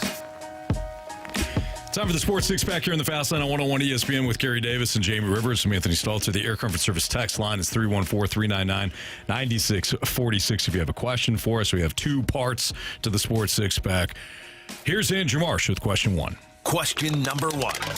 From the 314, what do you guys think of the ABS challenge system coming to Major League Baseball full-time in 2026? Well, I was telling you guys in the office today, I think it was you, Anthony and Marshy, that the Padres game alone last night had 25 missed calls. Is that too many? That's a lot. That's a lot. And there's been a few games this year where the umps have really done a poor job of recognizing the strike zone. And listen, to me, it's going to be, from my understanding, is where you can challenge it. Mm-hmm. Give a little tap on the head. You can challenge it. I think that's a good way to do it. I know that it's really super fast the way they do it. So I don't have an issue with it because you want the right call. And it's not like you're completely removing the umpire from the game. Hopefully he's calling 95% of the game. Yeah. And you don't have to challenge. But that would just be making sure that they're doing their job correctly. And if they're not, you call them on it, you challenge it, you get the right call, and you move on. Right. So I'm in favor of it. I'm cool with it, too. I think we saw a little bit of it during the All-Star game.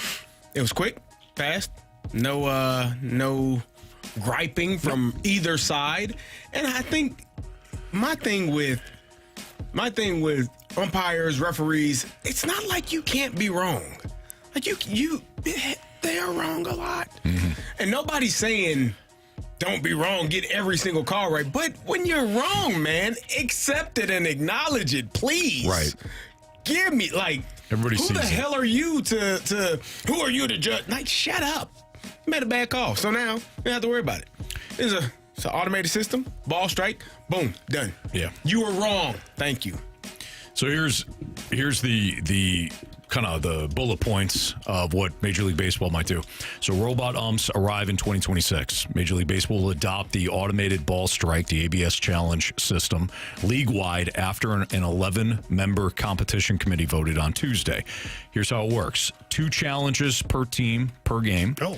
Hitters, pitchers, or catchers can initiate by tapping their helmet, like Jamie was saying. Successful challenges are retained. Failed ones are lost. Extra innings. 1 bonus challenge in the 10th, with another granted every inning after if needed. Pitch location is shown on an in-stadium video board after the challenge. It's nice, too. One of the things that XFL/UFL has done is bring you in to the calls that are being made. ACC did it, too. ACC's yeah, that was really cool. Yeah. Spring. So the testing results of spring in 2025 says this past spring, 4 challenges per game, 52.2% success rate. Catchers were the most accurate at 56%, hitters at 50%, and pitchers were only 41%. So pitchers who decided to challenge were most wrong. That was a strike. Actually, but it wasn't. Well, I think they're going to defer, in spring training, a lot of the batters and the pitchers would look to the dugout, and the coaches would give them or not. I think that's the best way to do it, because if you get an emotional pitcher on the mound, and he just starts firing off the tap in the head thing, you're burning through all our challenges. Now, so Sorry, I'm asking about this real quick because you talked about how it's going to work. If you have a successful challenge, do you keep your challenge? Yes. So if you have 2 challenges in the game and you're right all the time, you keep your challenge. Okay. Yes, you keep your challenges. So the more right you are in correcting the call on the field, the better off you are. Now the goal is to reduce missed calls while also keeping umpires involved, which I think is great. You keep the human element, but if it's an egregious call, you tap the helmet, and if you got challenges, you're good, and it could cut ejections down. 61.5% of all injections in 2025 were tied to balls and strikes. I wonder, you mentioned the umpires are going to stay, and I think they should, but how many umpires do you think will ultimately be, like, they'll get weeded out of the league because of how bad they are? Like CB Buckner? He's an example. He's terrible. He's terrible at calling balls and strikes. I don't know what his percentage is on the bases. But is that his job, Jamie? I don't understand why you keep going after him. Well, kind of is his job. Yeah, it's actually usually once every literally his job. Got it. All right. Once every 3 or 4 games, he gets his turn behind the plate. Guys, that's on me. It is. My fault. You should feel terrible about that. Okay. But yeah, it will weed out the ones who can't, like, come on. Right. And they should, like, at the end of the year, be like, okay, this guy sucked. He's 70% of the time he was right, which is way too low. Goodbye. Or, move him so he doesn't do home plate anymore, maybe. I don't know. Yeah. Yeah, nobody wants to watch that. Nobody wants to see somebody constantly. Like I said, it's one thing to be wrong. And then it's another thing to be wrong and be, like standoffish. Throwing the manager out. It's 2 feet outside. Why are you mad at me for telling you suck at your job? You stink, bro. Yeah. And you're mad. You're mad at yourself. Everybody's watching. We all got eyes. Why are you mad? Yeah. Who are you to yell at me? Yeah, I'm the person that's got to watch this crap all day. What's funny is the managers and the players, it's an automatic ejection if they question balls and strikes. It's automatic. ridiculous. Like if you say, you miss it, you're gone. It's automatic. Yep. Well, now they'll be like, oh, yeah. What do you think? How you like me now, CB Buckner? Right. Little accountability, I think, Carey, is what you're saying. That's all. Little I'm saying, accountability. Kind of reminds me with my 3-year-old Lincoln. Sometimes I get mad and I say, hey, buddy, I wasn't mad at you. I was mad at me. He's gotten wise to it, though, because anytime he's not doing what he's supposed to do and I kind of snap at him, he goes, Dad, are you mad at yourself? No, buddy, I'm pissed at you right now. Then he'll double punch you in the face. He's playing the game. He's playing the game really well. Because then you think to yourself, in the moment, you're like, man, am I mad at myself? Do I get mad at him a lot because I am mad at myself? Right. Man, what am I doing to this kid? Yeah. And then you go, yeah, it's me, Lincoln, because you feel bad. I'm just mad at me because he's like, is it me or you, Dad? Yeah. Yeah, he's got to figure it out. Then you feel. Then he's going to go do it again. Fella. But then he knows he's not supposed to have his milk in the family room. He dumps it all over the ground, and it stinks the whole family room. I'm pissed at him. But it's your fault. You let him do it. You let him do it. Gets the old pat on the back. You mad at yourself, Daddy? Don't worry about Dad. I forgive you. That'd be me as a kid. I forgive you, Dad, for being mad at yourself. Walk off. Yeah. Question number 2. All right, we get a question from the 557. Chiefs are 1-2. Ravens are 1-2. This week, they are taking on each other. Who can handle being 1-3 and still making a playoff run? The 557 says, I say the Chiefs are done, and by done, as in they will not make the playoffs. I think the Ravens, if they fall to 1-3, can still, with all their talents, right the ship and be fine. If the Chiefs fall to 1-3, I still think they can circle the wagons, but I think it will be more difficult than the Ravens. But we know that no one circles the wagons. That's like the Buffalo Bills. Yeah. But they're not 1-3 potentially. That is fair. They don't have to circle the wagons. The wagons are being borrowed by whoever falls to 1-3 between the Ravens and the Chiefs. Yeah, I think the Ravens can actually. It's weird to say. I think the Ravens, for whatever reason, because I think their roster is better. Now they got to play better. Stinks too. I don't know about that. Who's leading the division? Cincinnati at 2-1, and they lost their quarterback. Who's right behind them? Pittsburgh. Yeah, and we all watched them play. Watch the Falcons play too. Well, you don't have to hurt him. No, he did that. He did that to me. You can't hurt me. Woof. He did that to me. You can't. You Carey. attacked him. I did. You're hurting. The Falcons lost 30-0 to the damn Carolina Panthers. That's coaching. That's playing. They took the same game plan that they had against Minnesota, and they're like, you know what? Let's sit around, let's read all of the praise, and we'll just use the same game plan. We'll be fine. Yeah, well. Anthony, stupid. We have a great question for you. Okay. Question number 3. This one's from the Water Boy. Hey, Water Boy. One has to go. Dave Matthews Band, Mr. Brighthouse, also Mr. Brightside. Yeah. Or the 28-3 Super Bowl loss from the Falcons. One has to go. Do the Falcons win that game? Yeah. Nah. No, It just never happened. It never happened. So any three of these have never happened. Still, that goes. But then now you're forced to listen to Dave Matthews Band and Mr. Brighthouse only. Yeah. For the rest I of don't your have to life. listen to them. Oh, you do. Yeah. They exist, but I don't have to listen to them. No, we'll make you listen to them. Well, either way, it just part of the rules. Happens to You're adding rules. Find your ears at some point. Like Carey sent the text this weekend. I did. Did you listen to it? I did, just to make sure I wasn't missing something, and I wasn't. I sent you guys a very serious text in response to that. I thought it was funny. And I wasn't trying to be funny. It's a hell of a song, I Anthony. wanted to highlight There's a lot of some people really that like troubling that things. song. It brings joy to a lot of people, which is probably why you're angry about that. It brings joy to too many sports arenas. Anthony, we forgive you. Well, heaven forbid those people are having fun. Right. Well, according to you, they can have fun. No, they can when they win. Well, even when they win, they can't have No, fun. they can have fun. They just can't celebrate like they won a championship. Only that's what you reserve that for championship wins. I feel like you're making up your own rules. No, because I used to enjoy every win. Yes, you did. I did. Just championship ones were way different. It lasts a lot longer. You know? It's amazing. All right. We'll continue our You're welcome. Our sports six pack next. Part 2. 314-399-9646 is the Air Comfort Service tax line. Part 2 of the sports six pack next.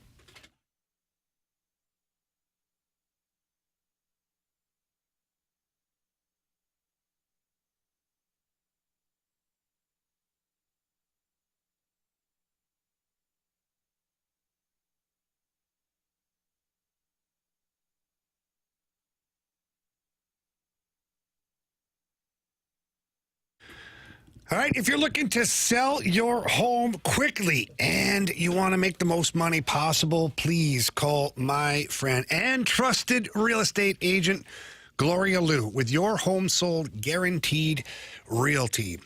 It's not a good idea to hire someone who is maybe new to the business, doesn't sell a lot of houses. You just want someone who's experienced, where you call Gloria Liu and you tell her, hey, listen, I want to sell my home fast. She's going to come over, take a look at your home, tell you the exact price you should be asking, and then she's going to sell it fast. And here's the best part about it. Gloria Liu guarantees to get you 100% of market value for your home, or she's going to pay you the difference. And she agrees to that all in handwriting before you even start the process. But then she goes to work, and she's got a database of over 24,000 buyers in waiting, which means that your house is probably already sold. So don't hesitate. Pick up the phone. Call Gloria Liu. Tell her Jamie Rivers sent you in. Her phone number is 314-325-6888. Again, 314-325-6888. Or you can always visit GloriaHasTheBuyers.com. Again, that's GloriaHasTheBuyers.com. As always, Gloria and the seller must agree upon the sales price and possession date.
It's time for the Fast Lane to answer your sports questions. I want to ask you a bunch of questions, and I want to have them answered immediately. Asking me all these weird questions. Answer the question. Answer the question. Answer me! Refreshed by Urban Chestnut. Urban Chestnut Swickle Light Premium Light Beer. Live your lifestyle, St. Louis. Part 2 of our Sports Six-Pack is right now. It's Fastlane on 101 ESPN with Carey Davis and Jamie Rivers. I'm Anthony Stalter, Andrew Marsh with question, was it 3, 4? Question 4. Question Please. number 4. All right, we get a question from the 636. Together, as a team of 4, would you rather fight 10,000 chihuahuas or 2 gorillas? No weapons. Oh, 10,000 chihuahuas. You know how long that's going to take? You know how long, well, you know how quickly it's going to be with 2 gorillas? For us, it's going to be For us? over. I don't know. Hey, we just had 100 men versus 1 gorilla debate. Multiple people those weren't us. He does bring up a good point. Jamie does bring up a good point. Are we allowed weapons? It just said no weapons. No weapons. Yeah. Like if I pick up a tree stump and hit it with that, is that okay? You gonna pull it out the ground? Yeah. If a damn gorilla stared me in the face, you better believe I got some strength in me. Well, I think the key is you have to blind them. So you got to get like a twig, try and poke them in the eye. If I just spray paint in his eyes. Well, there's no weapons. No weapons. It's not a weapon. I'm doing graffiti. Well, you're using it as a weapon. Didn't say I can't use things as a You weapon. gotta love Jamie. Like, he's told very clear. And he's here are the still rules. trying And he's like, to- well, I'll just I'll do this. I'll just shoot him. You're like, no, Jamie, there's no weapons. Oh, okay. I found a gun laying on the ground. Right. Ask for forgiveness, okay? Not permission. Oh, my goodness. Yeah, look, let's just be real here. Although the fighting the gorillas would be much quicker, probably to our demise, 10,000 chihuahuas makes more sense. And really, like, nothing against chihuahuas, but, like, they're kind of annoying anyways. Mm-hmm.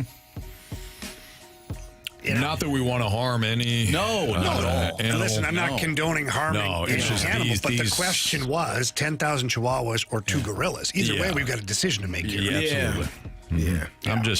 I'm just covering us for illegal. No, I know that. Trust me. This is a legend. I'm tiptoeing here. Well, maybe they're nice chihuahuas and we end up petting them. You know? No, but we got to fight them. That's the question. Yeah. So obviously they're rabid little Well, things. how come you can get around the answer, but I can't? Because he's very skilled at this. I just need to take more notes. You do. You should take more notes. You are. You're very skilled at this. I don't know how to take that right now.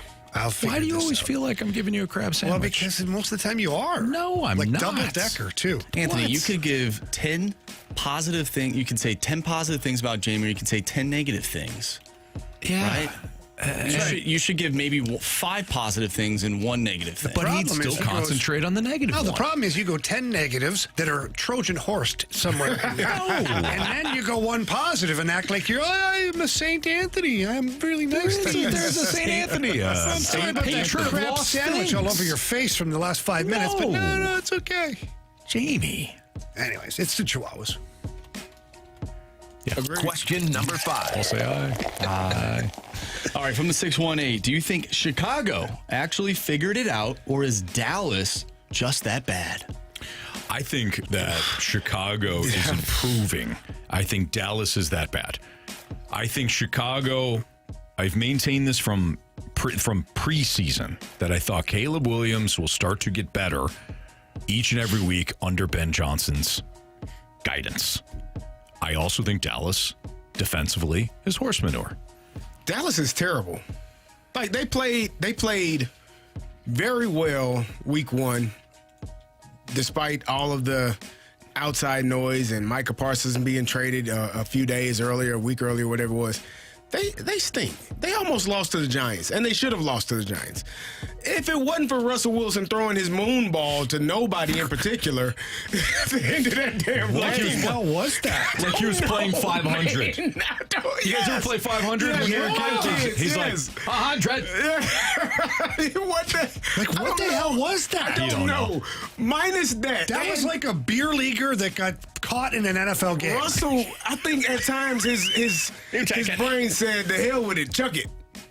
And he was playing really well up until that point. Like he had 4 touchdowns. He was balling. And then he threw that damn ball. I said, "What are you doing?" minus that, the Cowboys should be 0-3. Like, they're not good. No. They're actually turning. I think CeeDee Lamb is out, 2 or 3 weeks now? High ankle sprain. They can't run the ball. Well, they can a little. Devontae Williams, although he did have the ball literally taken from him. Miles Sanders also had the ball taken from him week 1. Like, they're not a tough team. They're not good. No. But you said they were. Shame on they played you, well Carey. against the Eagles. It made us think. It screwed everything up. I said they could be. We're better when we don't think. I said they could be with Dak healthy and CeeDee Lamb, but then he dropped like 14 passes in week 1. Still at after catching 7. Yeah. What? That's why I said after catching 7. They stink. Yes, they do. And George Pickens can't catch a football. No, he only can catch it with one hand. That's right. Yeah. Yeah. It's one hand or bust for Chiefs. It's one hand or he bats it to the other team. With 2. It's your choice. Set. Question number 6. This one's from Tim's Toothless BB. BB? Yeah. Okay. What is your biggest question and your strongest guarantee for this year's St. Louis Blues? Biggest question. My biggest question is, can they defend 6-on-5? Oh boy! And my was it guaranteed?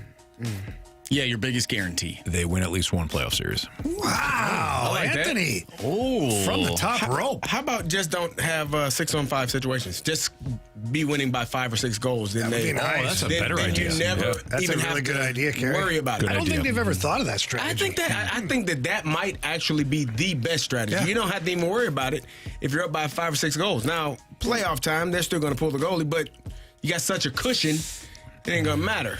Or you do like you just soft chip out of the zone, go to the clear camp. Yeah. Or you do like Roger Nilsson did way back when in the NHL. He would put, as the play was going on, he'd throw a guy over the boards and go 6-on-6 and tell his guys don't touch the puck because they can only blow the whistle when you touch the puck for a penalty. So he'd throw a guy over. I like that idea too. Back in those days, you could go and just like wrap up a guy. And so then you'd be playing 6-on-6. The referee would be waiting to call his penalty. But you never touch it. Never touch the puck. So they put a rule in there that now 2 things happen. Now the referees are able to call too many men immediately. They blow the whistle immediately. And also you'll get the penalties that would happen and the coach would be thrown out of the game. Really? Yeah. That's a Roger Nilsson rule. Nice. Yeah. It's a good strategy. The more you know. The more he you had know. a whole bunch. He's actually the first coach that when he pulled his goalie, would tell him to leave his gloves and his stick and all that laying in the crease along the goal line so that another team couldn't score like a weak goal from like whatever.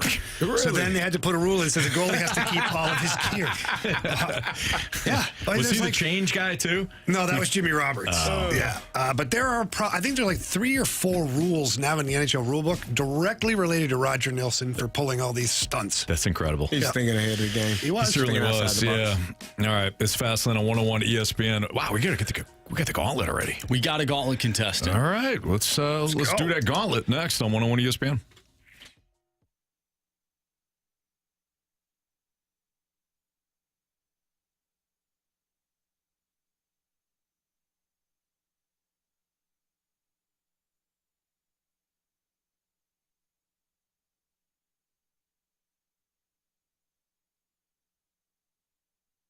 Anthony, low testosterone. Well, that's just no fun. Sucks. Yeah, for aging men, it's brutal.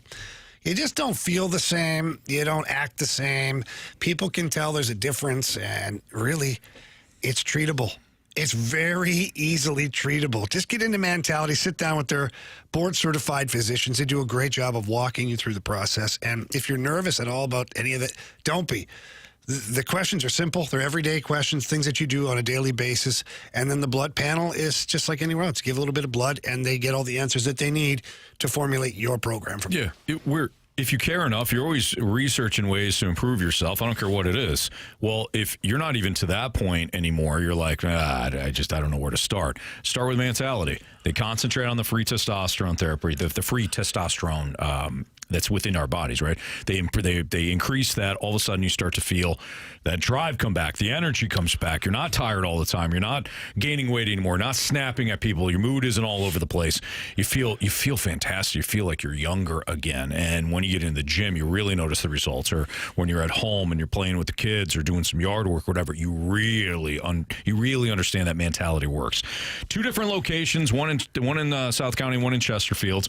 If you head down to one of those locations, make sure you tell tell them that Jamie and Anthony sent you in. You can also start online at mentalityhealth.com/radio right now to book your appointment. It's Mentality.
Warriors. 4 categories, 1 challenger.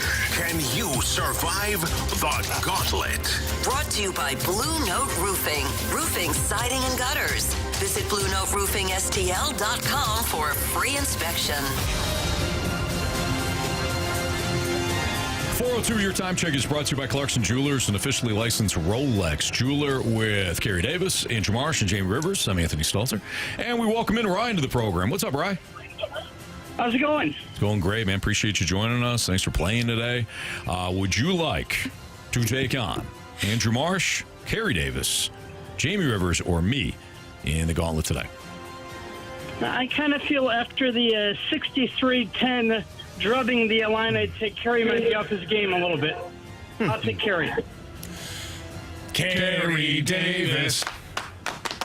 Good luck, Ryan. ILL, Carey. I. Yeah. Always. You see what shirt I got on?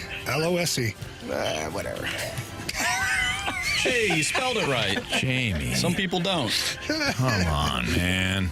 All right, Ryan. That was uncomfortable. Yeah, it certainly was. It was. Yeah, he took the shot at me, though. Like I don't know my Falcons are terrible. He Come on, did do Carey. that. Whatever. Back. You certainly did. I appreciate you. All right, Ryan, go ahead and tell Marsh to spin that wheel. Spin that wheel, Marshy. What category are you hoping for? Hockey would be the preference. All right, Ryan. Let's go, baby.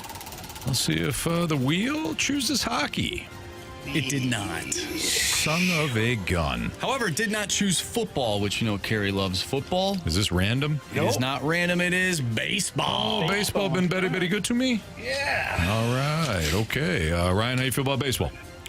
I feel that baseball would be my second choice, so I feel good about baseball. There you go. All right. Hey, Ryan's got the power of positive thinking. Yes, right now. absolutely. I like that. All right, Ryan, you're going to get 4 baseball questions. Carey's going to receive the same 4 baseball questions. Each question is worth 2 points, unless you ask for the options. If you ask for the options, the questions become worth 1 point. Are you ready? Yeah. Question 1. In October of 1994, Walt Jocketty left which of the 4 National League West clubs to become the Cardinals general manager? Ooh, in October. National League West, you said? Yes.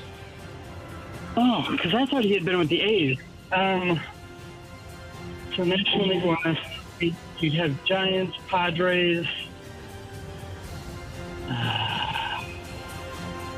Dodgers. We'll just go with the Giants. Final answer? Final answer.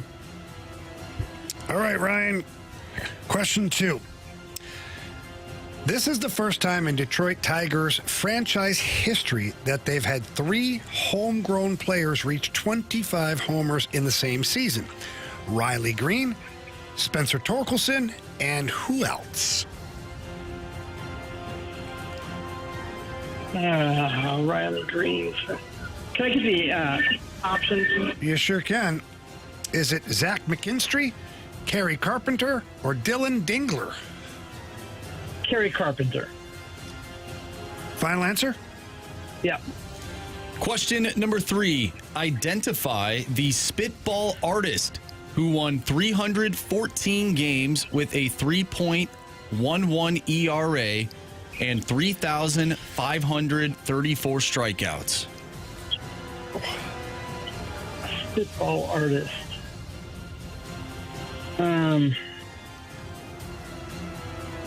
That'd be one of the Necros. Options. Options are Gaylord Perry, Don Drysdale, or Lefty Grove. Gaylord Perry. Final answer? Final answer. All right, Ryan, final question. Former Redbird Tyler O'Neill finished 8th in the NL MVP voting in 2021. But who actually took home the trophy that year? 2021. This is 25.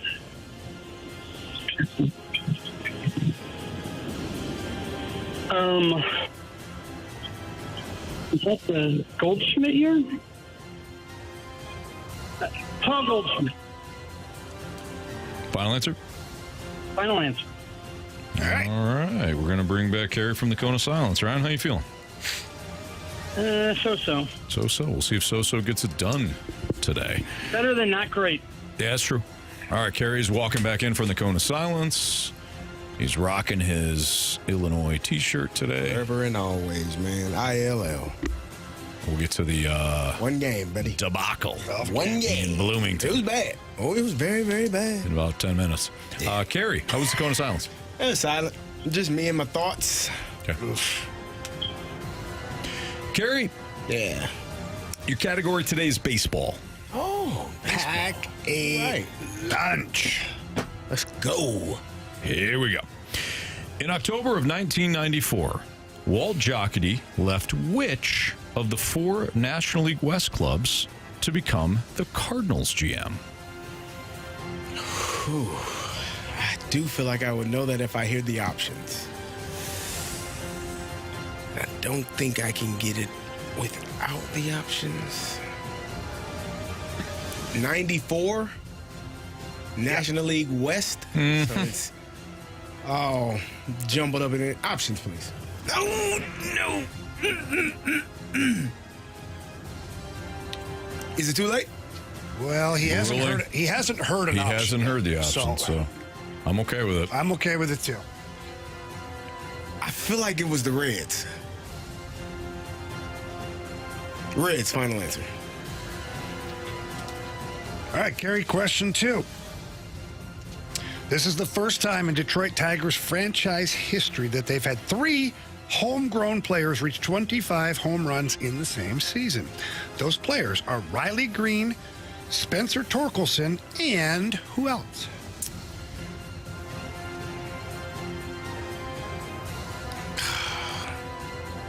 It's Carey. Carey? I'm Carey. Good job. Options.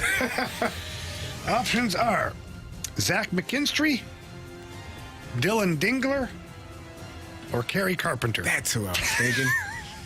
Is it Kerry Carpenter? You said 20 or 25? 25. I think it's Kerry Carpenter. I couldn't remember his last name. Kerry Carpenter, final answer. Kerry Carpenter. Question number 3. Identify the spitball artist who won 314 games with a 3.11 ERA and 3,534 strikeouts. I will know this when I hear it.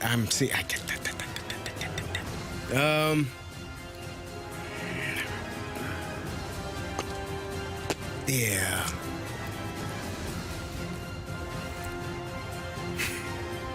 Options. Options are Gaylord Perry, Don Drysdale, or Lefty Grove.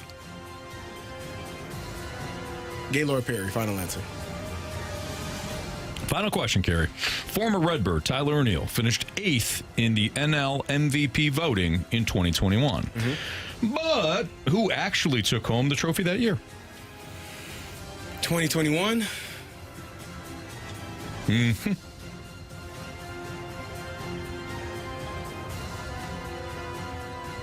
NL? Options. Bryce Harper, Juan Soto, or Paul Goldschmidt. It wasn't Goldie. He won in 22. I don't think it was Juan Soto. There you go with Bryce Harper. Final answer. All right, let's go over these. Carey versus Ryan. This is the first time in Detroit Tigers franchise history that they've had 3 homegrown players reach 25 homers in the same season. Riley Green, Spencer Torkelson, and who else? Carey said Kerry Carpenter. Ryan also said Kerry Carpenter. Correct answer is Kerry Carpenter. both of you needed the options. We've got a 1-1 tie. You back at the tears? What? I don't know. Okay. Said, I bag juice. Identify the spitball artist who won 314 games with a 3.11 ERA and 3,534 strikeouts. Carey said Gaylord Perry. Ryan also said Gaylord Perry. Correct answer is It is Gaylord Perry. both of you needed the options. 2-2 tie. Former Redbird Tyler O'Neill finished 8th in NL MVP voting in 2021. But who actually took home the trophy that year? Without the options, Ryan said Paul Goldschmidt. Oh. With the options, Carey said Bryce Harper. Correct answer is Paul Goldschmidt was, in fact, the MVP in 2022. Bryce Harper. Very tricky, sir. Carey used the options on that one. Carey takes a 1-point lead. It comes down to this. In October of 1994, Walt Jocketty left which of the 4 National League West clubs to become the Cardinals GM? So Carey wanted to hear the options. I should have taken them. Then decided, you know what? Nope. I think it's the Cincinnati Reds. Yeah. Divisions were all wacky back in the day. Well, not Sure. Yeah, Not that not to the extent that you were thinking. Yeah. But Carey nonetheless went with Cincinnati. Went with the Cincinnati Reds. Sure it wasn't the Mets? Might have been. Ryan, without the options, went with the San Francisco Giants. Your options were the Colorado Rockies, the San Diego Padres, and the San Francisco Giants. He went to the Reds after, didn't he? Yes, he did. So we know Carey. Timelines, it happens. So we know Carey, who has a 1-point lead, did not get this question right. No, I did not. The key is whether or not Ryan did. If it were the San Francisco Giants, Ryan's going to win today. Yep. If it's the Padres or the Rockies, Carey holds on. Ryan. You have chosen poorly. You lose. Not today. Brian Sabian was the San Francisco Giants GM in 1994. He traded Matt Williams for Jeff Kent and some other pieces. Correct answer is... It is where Mo got his start. The Colorado Rockies. The Colorado Rockies is the correct answer. CD holds on 3-2 today over Ryan. Ryan, I'm sorry, man. Thanks for playing, and thank you for listening. I shouldn't have trash talked the Illini before we started. Nah, they earned that. I mean, in fairness, we kind of did. Ryan, we hope you try again, man. All right, thank you. For all of our listeners who are just geniuses, where did the Cincinnati Reds play before they moved to the NL Central? The NL West. Okay, just making sure. Because a lot of people, Cincinnati Reds, when was, like, it was 1994. Carey, hey. Carey, come here. Look We at got me a lot for of second. texters that tend to know so much but know so little at the same time. Come here, watch this.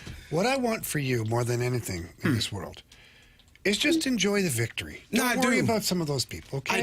I do enjoy you all had a victories. rough go on Saturday. I'm over that. You took the day off yesterday. I was sick. Still, I bet you were. I wasn't feeling Your well. eyes and stomach probably sick of what you saw on Saturday. Listen, it was rough. I want you to enjoy this, okay? No, I'm good. I want you to smile. I'm happy. Sweet victory. But I do want the listeners that are texting in like I'm a dumbass. Reds, OMG. He's like, not gonna let it go. They were literally in the NL West. That's why I asked the question, like, what year? And so, but neither here. They won a NL West title in 1990.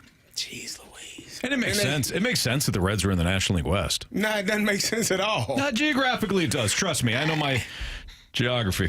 All right, it's Fast Line on 101 ESPN. Speaking of those Illini, speaking of Carey's tears, let's get into what the hell happened in Indiana. And moving forward, does Carey see a path still for the Illini to make a run? That's next on 101 ESPN.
Well, hopefully, Carey's Illini will get their bounce back. I know my Central Michigan Chippewa certainly did. Who'd you guys play? An up-and-coming powerhouse. Who? Kent State? No, not Kent State. I'm thinking of MAC teams. It's MACtion, right? Well, not MACtion yet, but it was a non-conference opponent. Oh, who'd you play? St. Charles Community College? Oh, no. The bottom line They is don't have a football program. we won 49-10. Yep. That's good. Hell of a win. Damn right it was. You're not going to tell us who it was against? This is against Seahawks. Not the Seattle Seahawks. No. Different Seahawks, but more powerful. The Wagner Seahawks. Oh, where's that at? Nobody knows. Is that a chiropractic school?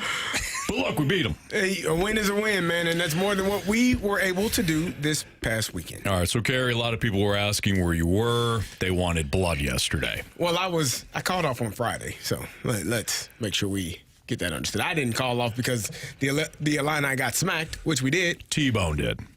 I don't know what his story was, but I had the day off. But what had happened was we couldn't stop the RPO game. Like, we couldn't stop it at all. And we couldn't run the ball.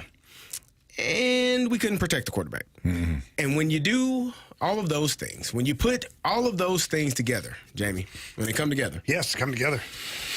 Yeah, it ain't great. It don't lead to success. Fernando Mendoza threw for 267 yards and 5 touchdowns. That's the quarterback for Indiana. He was 21 for 23, Anthony. Mm-hmm. Is that good? That's pretty damn good. Out of the 21 completions, how many were slants? I had 19.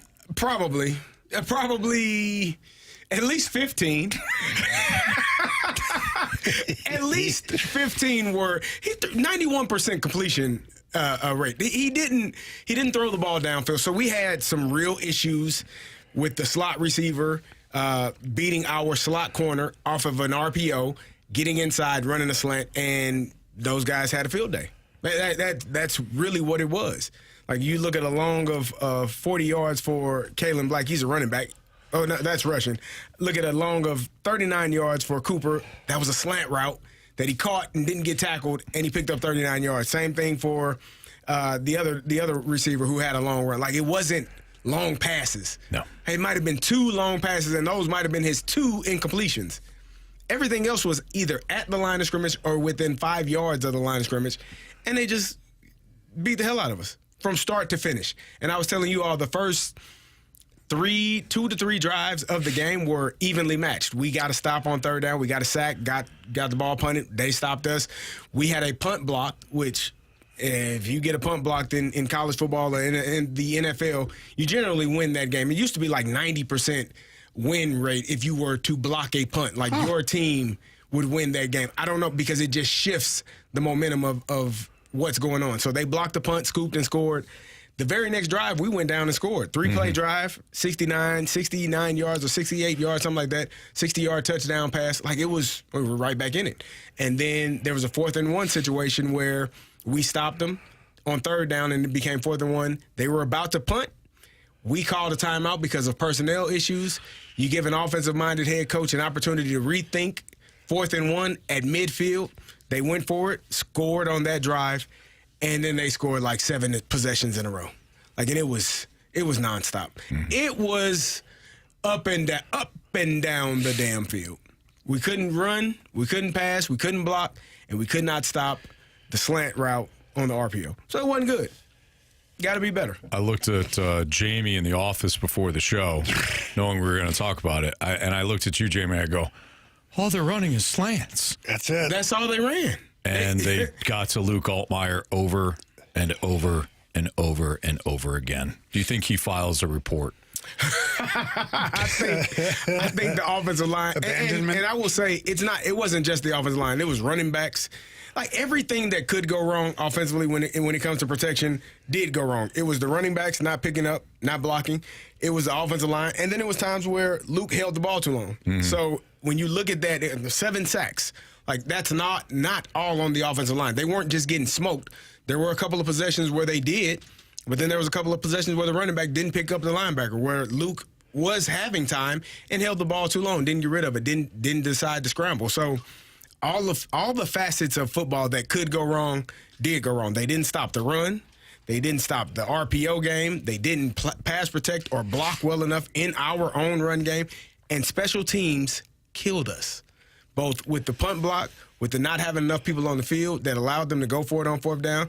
And then Cincinnati punted one down to like the 2-yard line. It was everything that could go wrong went wrong. Mm-hmm. And so you got another opportunity this week against USC at home, 11 a.m. You got to figure it out. If not, it could snowball and be really bad. So go ahead, Jimmy. I was just going to ask a question about like the remaining schedule. Right. Before this game against Indiana, you had said that Illinois could afford to lose 2 games of the 3 of the ranked opponents and still make a playoff. I do believe that. Do you think now they have to win the Ohio State game, though? I think they can still beat USC and obviously beat Purdue the following week. Play Ohio State, play them close. That's a home game. If you're able to do that, if you're able to win, hell yeah, you're good. But winning 2 of those games, or if you lose, I think a 10-2 Big Ten team that lost on the road to Indiana, who, let me tell you something. Kirk Cignetti was trying to prove to Illinois, the state of Illinois, the University of Illinois football team and football program, the college, and the entire world that Indiana is the real deal. Now, he was out to set that record straight to show that they are real, and they had a really good team. And, again, some of it was our own doing. I think if you look at that game, I think it's Illinois would probably be – I think they are very frustrated with how it went. But can't imagine why. You got smoked. So you almost just burn the film and make the corrections, burn the film, and go on to the next one. I don't think I'd burn the film. I think I'd watch the slant route 100 times and ask my defensive coordinator what we're going to do about that. It's only a couple of things you can do. You can press that receiver, but it's hard when he's in the slot because he's generally off the ball. But you need to disrupt the timing of that route. So if you can disrupt the timing, because it's an RPO, which is run pass option, it is a run. It is a pass built into the run. The offensive linemen don't know that it's a pass. They don't care. They're running the run play, and the ball has to be out. So what you have to do is disrupt that timing, force the quarterback to hold on to the ball where he can't throw it, and then if he does, you're more than likely going to have offensive linemen downfield. You do that over and over again, they're going to have to come out of it and do something different. But it never happened. We never disrupted the timing. We did start to line like an outside linebacker in that window where they would be throwing the slant. But, again, too little, too late. So Kirk Cignetti is the head coach of Indiana, and he was speaking to the media via the Big Ten Network, and he was talking about the upcoming matchup against Iowa. And Marsh grabbed this audio because he felt as though Carey needed to hear this. Iowa, it's a tough place to play, Kinnick Stadium. They sell it out almost every Saturday. It's loud. And so we're going to have to play well. This will be a challenge. A more difficult challenge than the last one for sure. Oh. And the sooner our guys realize that, the better. Wait, what is Iowa ranked, guys? They're not. Oh. Iowa doesn't score much either. They play defense, though. They do. What do you think of what he said there? Everything you say is fine. He took a shot. I mean, do you blame them? They beat the hell out of the University of Illinois on Saturday night. It was, and 63-10. It didn't feel that damn close. Like, it was bad, man. Does this remind you? You brought this up before. That I can't remember who you played, but it was that one game where you're like, I just want to go home. Oh, when I was playing? What team was that? That was Northwestern, and we lost like 63-10. I think. Did it feel like that up in the broadcast booth? No, because when you're playing, it's much worse. Like, I don't have any control over it. When you're talking about it, it becomes laborious. Yeah. But when you're playing it, it's downright humiliating. Yeah. It's terrible. The clock seems to go slower every time the other team scores. Yeah, it was a rough one, man. And then you run out of things to talk about. Because there's no more X's and O's. Well, if they just do that, man, they ain't doing it. So, and they're down by 50 at this point. There's nothing I can say to change what's about to happen. When you start telling stories about your time in Illinois. Good days, good times. Things like that. That reminds me of the Blues a few years ago. It was happening in Game 1. I don't know why I remember this, but Game 1 of the World Series was happening between the Rangers and the Diamondbacks, and the Blues were on TV. They were playing the Vancouver Canucks and getting the absolute brakes beat off of them. And the whole time I'm watching, I'm like, I feel so bad for Jamie right now. Yeah, those are tough nights. That's when you tell stories. That's what you do. Or you have, this is why you go to the rink. I invented Jack Daniels. Well, yeah, that too, for later. But that's when you take the time when you go to the morning skate and you talk to players on different teams and you ask them outside the box things. Like if you know where they're from, their hometown, who they played with, maybe a coach they had. You put all this into your little notebook, and there's a section where I break glass in case of emergency. And that's when I can tell a story about Nathan Walker. Like last year I told a story about him being called Stormy on the air. I told last year because they loved it. The Blues were ahead by a bunch of goals in this one. Yeah. But you still, like the game, it's not compelling. So you have to have a little safety net of like little stories you can tell. You're prepared. Yeah, try to be. Kirk Cignetti, though, let's be real here, too. Really good team until they face, like, Ohio State. And then it's all about let's not lose by that much. Yeah.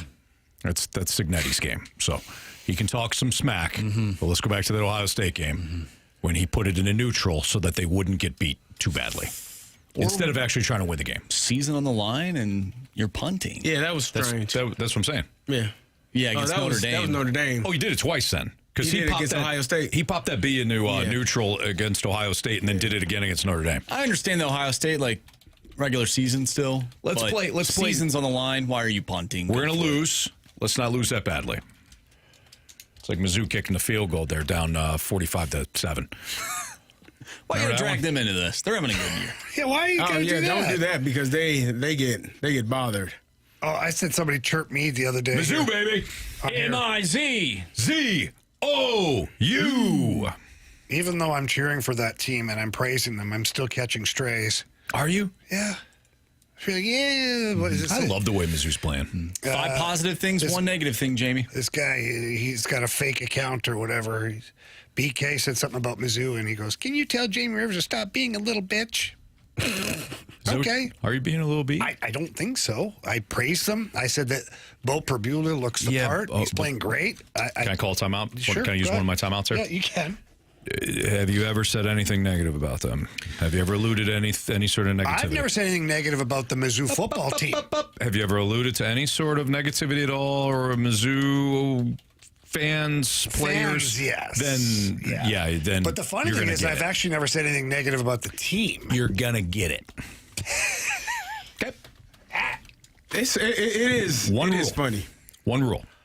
You don't say a damn negative thing. Okay. Because I'm this close. Go Tigers, baby. Your favorite football team's going to win this weekend. Yeah. Maybe not Anthony's, but... Oh, no, mine's going to get crushed. Maybe not Carey's. Who do you play? Commanders. Washington? It's the Dan Quinn Bowl. Oh, I'm talking about not your... Oh, CMU? Yeah, who does CMU play? Yeah, do we open up our max schedule yet? I'll find out for you guys since you care. We got a big one. It's Eastern Michigan. Oh, that's Eastern Central weekend. Boy. Well, no, Eastern wants to be our rival, but they're not. It's Western. It's Western. That's right. That's right. Exactly. Yeah, that's a big one, boys. Noon. Write that down, Jamie. Big noon kickoff? Big noon kickoff. Yeah. Not on Fox, though. Probably, yeah. Probably. Oh, okay. Yeah, no, it's for sure. NFL Panic or Patience next on 101 ESPN.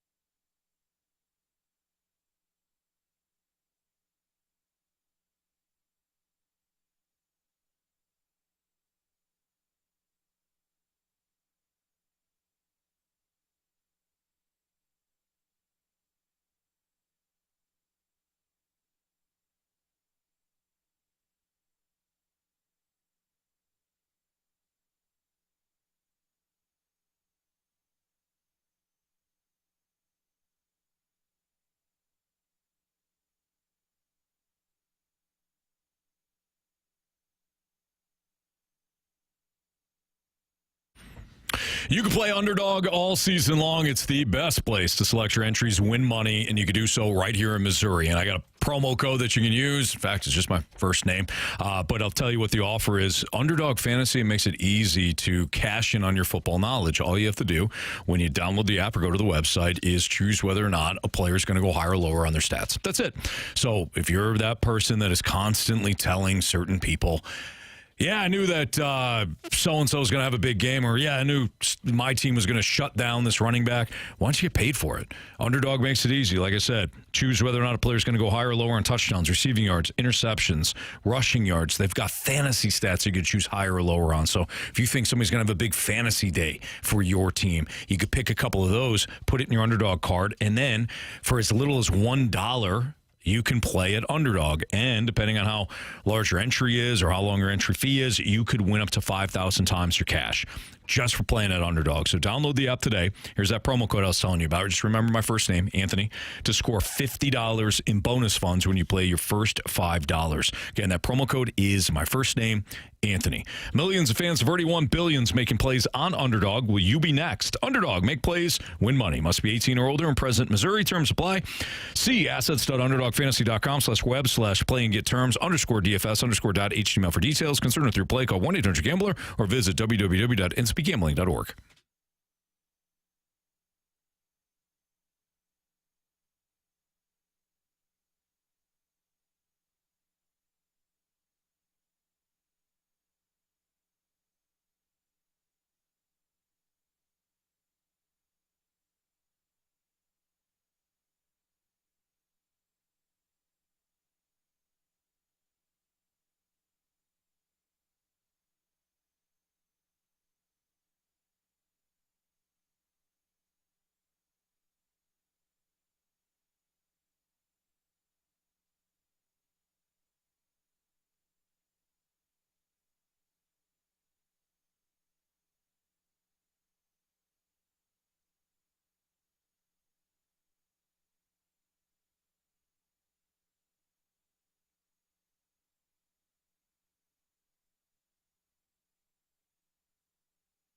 ESPN Sports Center.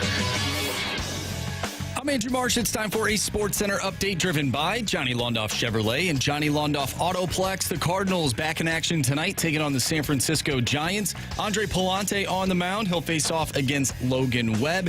First pitch tonight is at 8:45. After a 6-5 win last night over the Giants, the Cardinals currently sit 3.5 games back of that final wild card spot. Also last night, Monday Night Football, we saw the Lions take down the Ravens 38-30. The Ravens now 1-2. We might talk about them in NFL panic or patience. That is coming up next right here in the Fast Lane. I'm Andrew Marsh, and the Sports Center update is driven by Johnny Londoff Chevrolet and Johnny Londoff Autoplex. See them at londoff.com. Chevy, together we drive. Are you kidding me?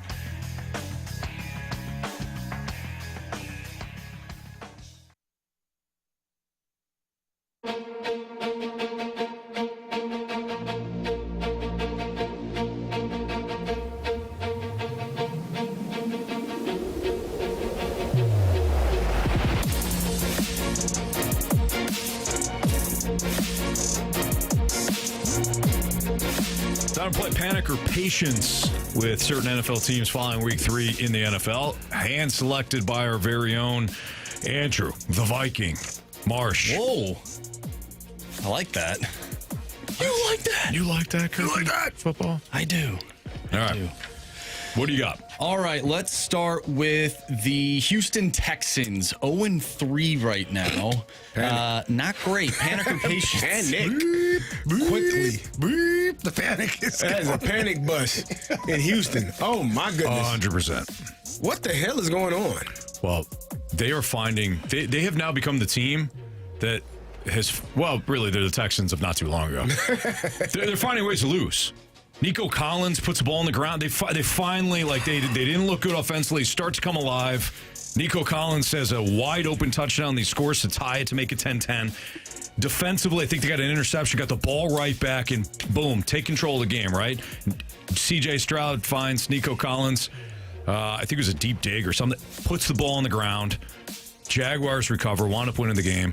They're finding new ways to lose. Last 2 weeks ago, they got Baker Mayfield, which I don't blame him. Like, Baker's getting, he's already gotten 3 teams. He's going to get 17 teams when it's all said and done, if not 20. Baker's going to bake them all. It's going pretty well. The chef? Yeah. That's his nickname. That's a new nickname. What I'm saying is, just because the Texans got baked 2 weeks ago doesn't mean they've got big-time problems. Actually, it does. Yeah. Panic. It's panic. There is no other answer. I know. No matter how much you want to spew out. I just gave Baker Mayfield a lot of love. Yeah, and you have the audacity to sit there and pretend that I didn't. You remind me of a fan base. I do? Mm-hmm. Which one? Just out of curiosity. Wagner. Can't handle the heat. It's a real big group there. Yep. Is that who CMU played? They love their Seahawks. Yes, sir. Gotcha. Okay, let's move on.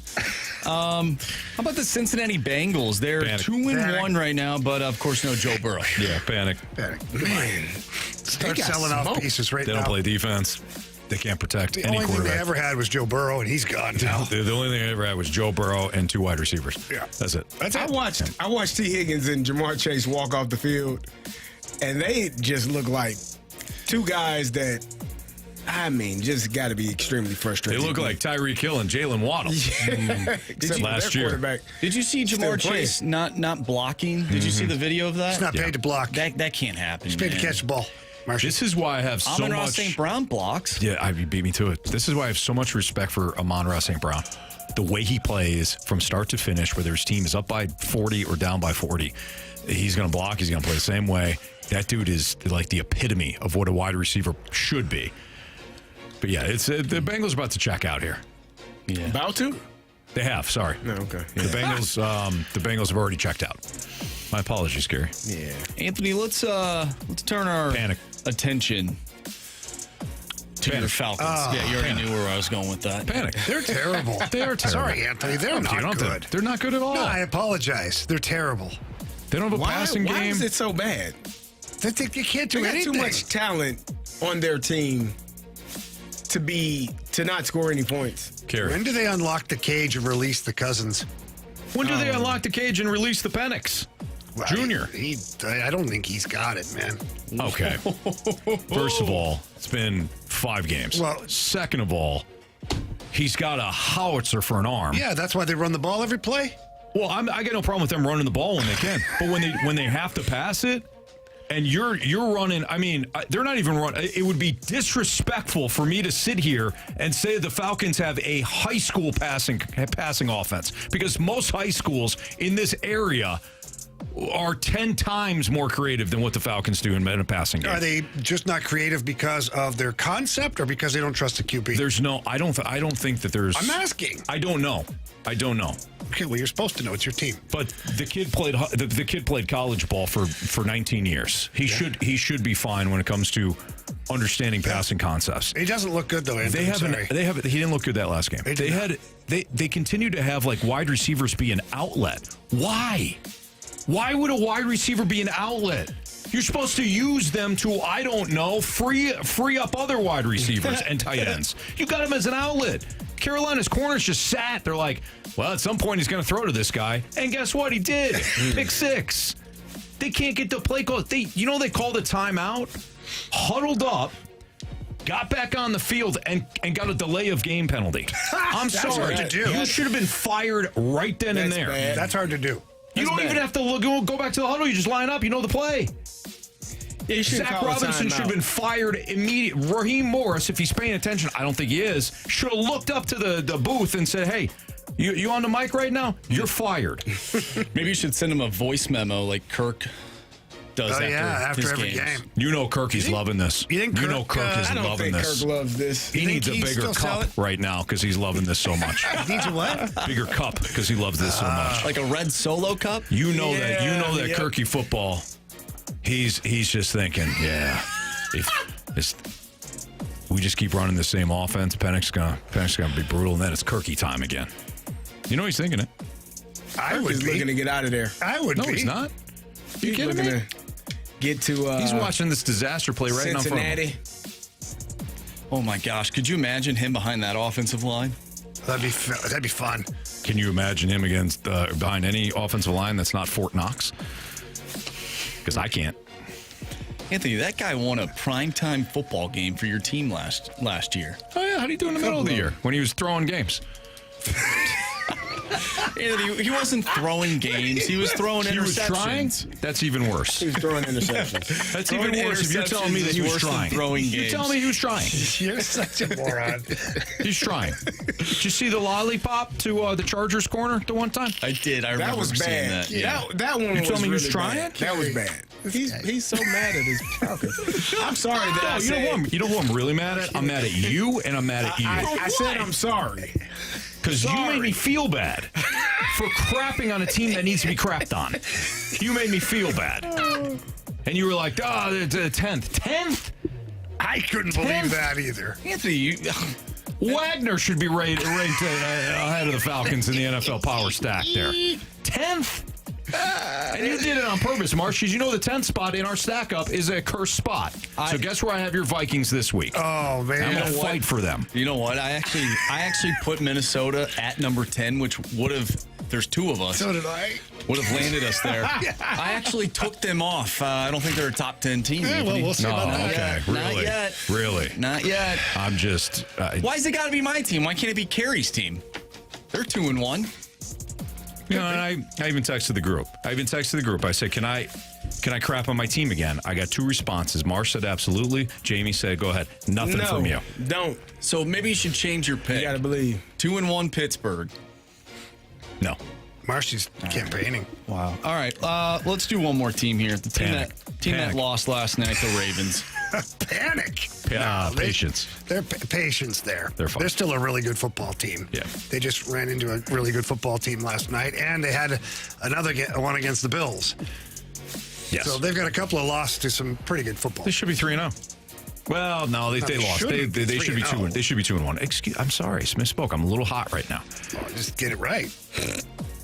Jamie. What? Sometimes we speak too quickly. Yeah. And then we realize the mistake right away. Right? That's okay. I was just helping you correct it. Okay. Here for you. I appreciate it. All right. What do we got next, Marsh? Why don't we get back into the Mo? Let's get back into Mo. Right, Jamie? It's a good idea. Mo says the Cards basically need stars. They need stud players. Well, I got a question in Why didn't response he then. go What get the hell happened the last couple of years? That's next. I want to win ESPN.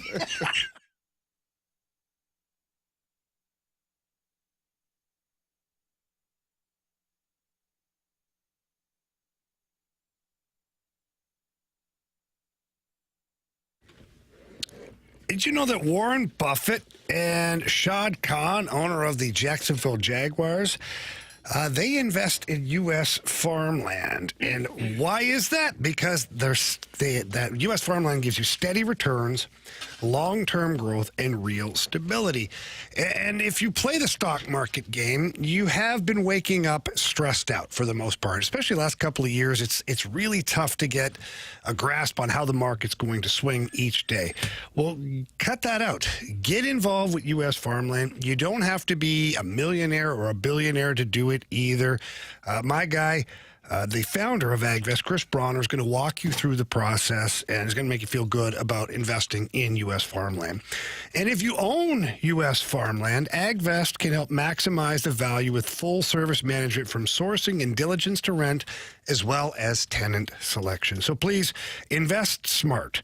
Call AgVest founder Chris Bronner at 618-520-7022. That's 618-520-7022. Or you can always visit agvestadvisors.com. Buy land. They're not making it anymore.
It's Fastlane on 101 ESPN. John Mozeliak spoke today on TMA. Good stuff from not only Mo, I thought not only TMA guys, but I thought Mo was as open and as honest as he can be. I mean, there's still going to be some professionalism and some tact. Man, to do the interview. Yeah, damn right. So credit to Mo for being open, again, as open as he could be with the guys. One of the things, though, that he did discuss was something the Cardinals absolutely need moving forward. The organization needs to find this. What is this? Here's Mo on Team A. Talent matters. And when you look at what's transpired, we didn't extend Goldie. Obviously, we don't know what's going to happen with Nolan. We need that next generation to be it. As you look back at the last 20, 25 years, starting with going back to 96 when you had star power like an Ozzie Smith on the team, and then you jump ahead and we have Pujols, Molina for over a decade, and then we have the Matt Hollidays of the world, Lance Berkmans. That's what you need. And then your system either has to produce it or you have to have the complementary players around it. If you don't have it, you have to go get it. And that's the complication. And I look back at when we traded for Nolan, we thought that was going to be that next bridge to do that because we didn't think we had it coming. And that's why you do those kind of deals. And, now the franchise is at a point where, do we have that type of player coming? And as I mentioned to you earlier, we are excited about J.J. Weatherholt, but that's a ton of pressure to sit here and put on someone, 2 years out of the draft or a year and a half out of the draft. So my point here in all of this is managing's tough. And ultimately, the Cardinal franchise is going to have to find those pillar-type players and then build around it to copy a very similar model that we had for close to 30 years. All right, so my question here, and it's not like I disagree with Mo. He's right. I mean, talent plays, talent matters, and if you're not going to, he said it perfectly, if you can't draft it, then you have to go out and find it. But my question is this. That's what they did. They went out and got Paul Goldschmidt. Mm-hmm. He had an MVP season with the Cardinals. He was mostly between good and great with the Cardinals. Mm-hmm. Nolan Arenado, they acquired him too. Paired him with Goldschmidt. Had to have him. That's why they got Ozuna, because they wanted to pair him with Goldschmidt. Had to have it. Then Ozuna, 2 years, they didn't re-up with him. They go out and get Nolan Arenado, who finished, third or fourth in the MVP the same year? Third. That Goldie. He didn't win anything. So I don't disagree with what Mo is saying. You need talent, you got to get the star. Because I hear this all the time. Got to get the star. No, you need pitching. You need pitching. I get it. Albert Pujols was a baseball god. One of the few players of his generation that could elevate an entire damn team, but he still needed help. Mm-hmm. Why didn't it work with Arenado and Goldschmidt then? Well, you got to get those guys. Because you didn't have pitching. You ignored pitching for years. Or at best, the pitching that you did have got hurt. But it wasn't all injuries. What was the rotation when they won in 11? What was the starting rotation? So Wainwright got hurt in training camp, or spring training, excuse me. It was Carpenter, who was elite. Yep. They had, I believe, Kyle Loesch, who was solid for them. Maybe a young Garcia. Yeah, Jaime Garcia. Maybe young Shelby Miller too. Hold on. So, but not a star-studded cast. Which is why, in my opinion, they limped. They limped, and Westbrook was kind of like your Miles Michaelis when Miles Michaelis was good. That's in my opinion. That's why they needed so much good fortune in September to even make the playoffs. But my point, when they hit postseason, Chris Carpenter was unhittable, and some of these other pitchers were outstanding. And Mo did such a great job with the bullpen; they were able to shorten games in that playoff. I'm not just talking about starting pitcher; I'm talking about your pitching staff. And TLR pushed all the right buttons in that postseason with his bullpen and with those starters to lead the way. Yeah, but that's my point. That's what Mo knew. Mm-hmm. So that's probably why he never really addressed it more, because he thought, well, we can we can always plug the holes. And if you look at his track record, specifically over the last 4, 5, 6 years, it's exactly what he was doing. He was trying to emulate, just plug the holes. Yep. We'll go out, get some arms at the deadline, whatever, blah, You're blah, absolutely blah. right. So because he had success with a certain formula, and it wasn't just a World Series, they had a good run of making the playoffs, divisions, whatever, all that. And they had the same formula. Mo had the same formula every year of just plug the holes with the pitching staff. Sure. So he didn't really know any other behavior. And I think that led to their demise. I'm not disputing that. I'm just saying because it was never corrected early on, because he had success with this model, we'll call it, he kind of just thought that's the way we do. That's the way I do things here in St. Louis. And we'll just go get a couple of bats. And there we go. Solve all the problems. Because, we had Jim Edmonds before. We had all these guys. We had Scott Rowland. And that was fine because we won with those guys because, and we didn't need to address the pitching. We didn't need an ace, so to say. He also had the ultimate cheat code. He had 2 cheat codes for a little while. He had 1 cheat code for a long time. He had Yadier Molina and Dave Duncan. I agree. He had the cheat code, which once Dave Duncan retired in 2011, it made even more sense to invest in high-end pitching. You still had Yachty, of course, but he went the other way. And look, you make missteps, right? Like, this is all, I'm saying this in hindsight. He thought as though, like you said, Jamie, he could just work with the pitching he had. We'll keep drafting him. It's fine. We'll find these gems. We need offense. In my opinion, he sold out for offense. It's one of the reasons why we sit here today and we can't wait for the season to be over with. I don't think you're wrong. I don't know. Wait, 5 days, 5 games? Yeah. It's the lack of investment. So, what does Chaim Bloom need to do? He needs to develop pitching, and he's off to a great start with the draft that they just had.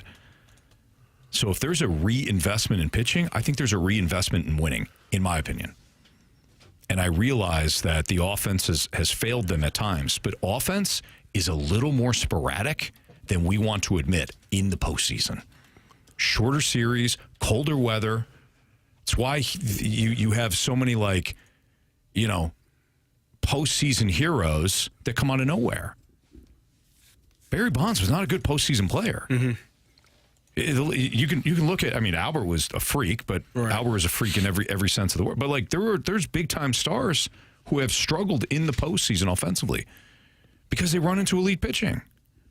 Just my opinion. All right, we've got no lineup yet, so we'll continue to wait for the Cardinals to send in their lineup. Continues. Yeah, Jamie added 2 more points to his home run total, so it's over. We're falling far. It's over. Further and Nothing further is away. over. Yeah. Why don't we do the stack up? Yeah, I've been waiting for that. What's up, Carey? Did I get my picks in time yesterday? You did. Oh, yeah. okay. You had your picks. I didn't get mine in on Friday, Carey. What'd you pick? No, I love golf. Carey was surprised that he got that email from you about that golfer. Yeah. I decided to go in a different direction. We all make mistakes. I was confused. I was like, that's what he said he wants. I tell you how that happened, by the way. How? Is because I text you guys for the home run, and we were still in the car driving, and I was trying to look at the odds. Didn't have my glasses. Couldn't so I see. said, I'll do it later. And I didn't. Mistakes were made. Yeah, you got to own your stuff sometimes, Our Week 3 NFL stack up next on 101 ESPN.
Stack up.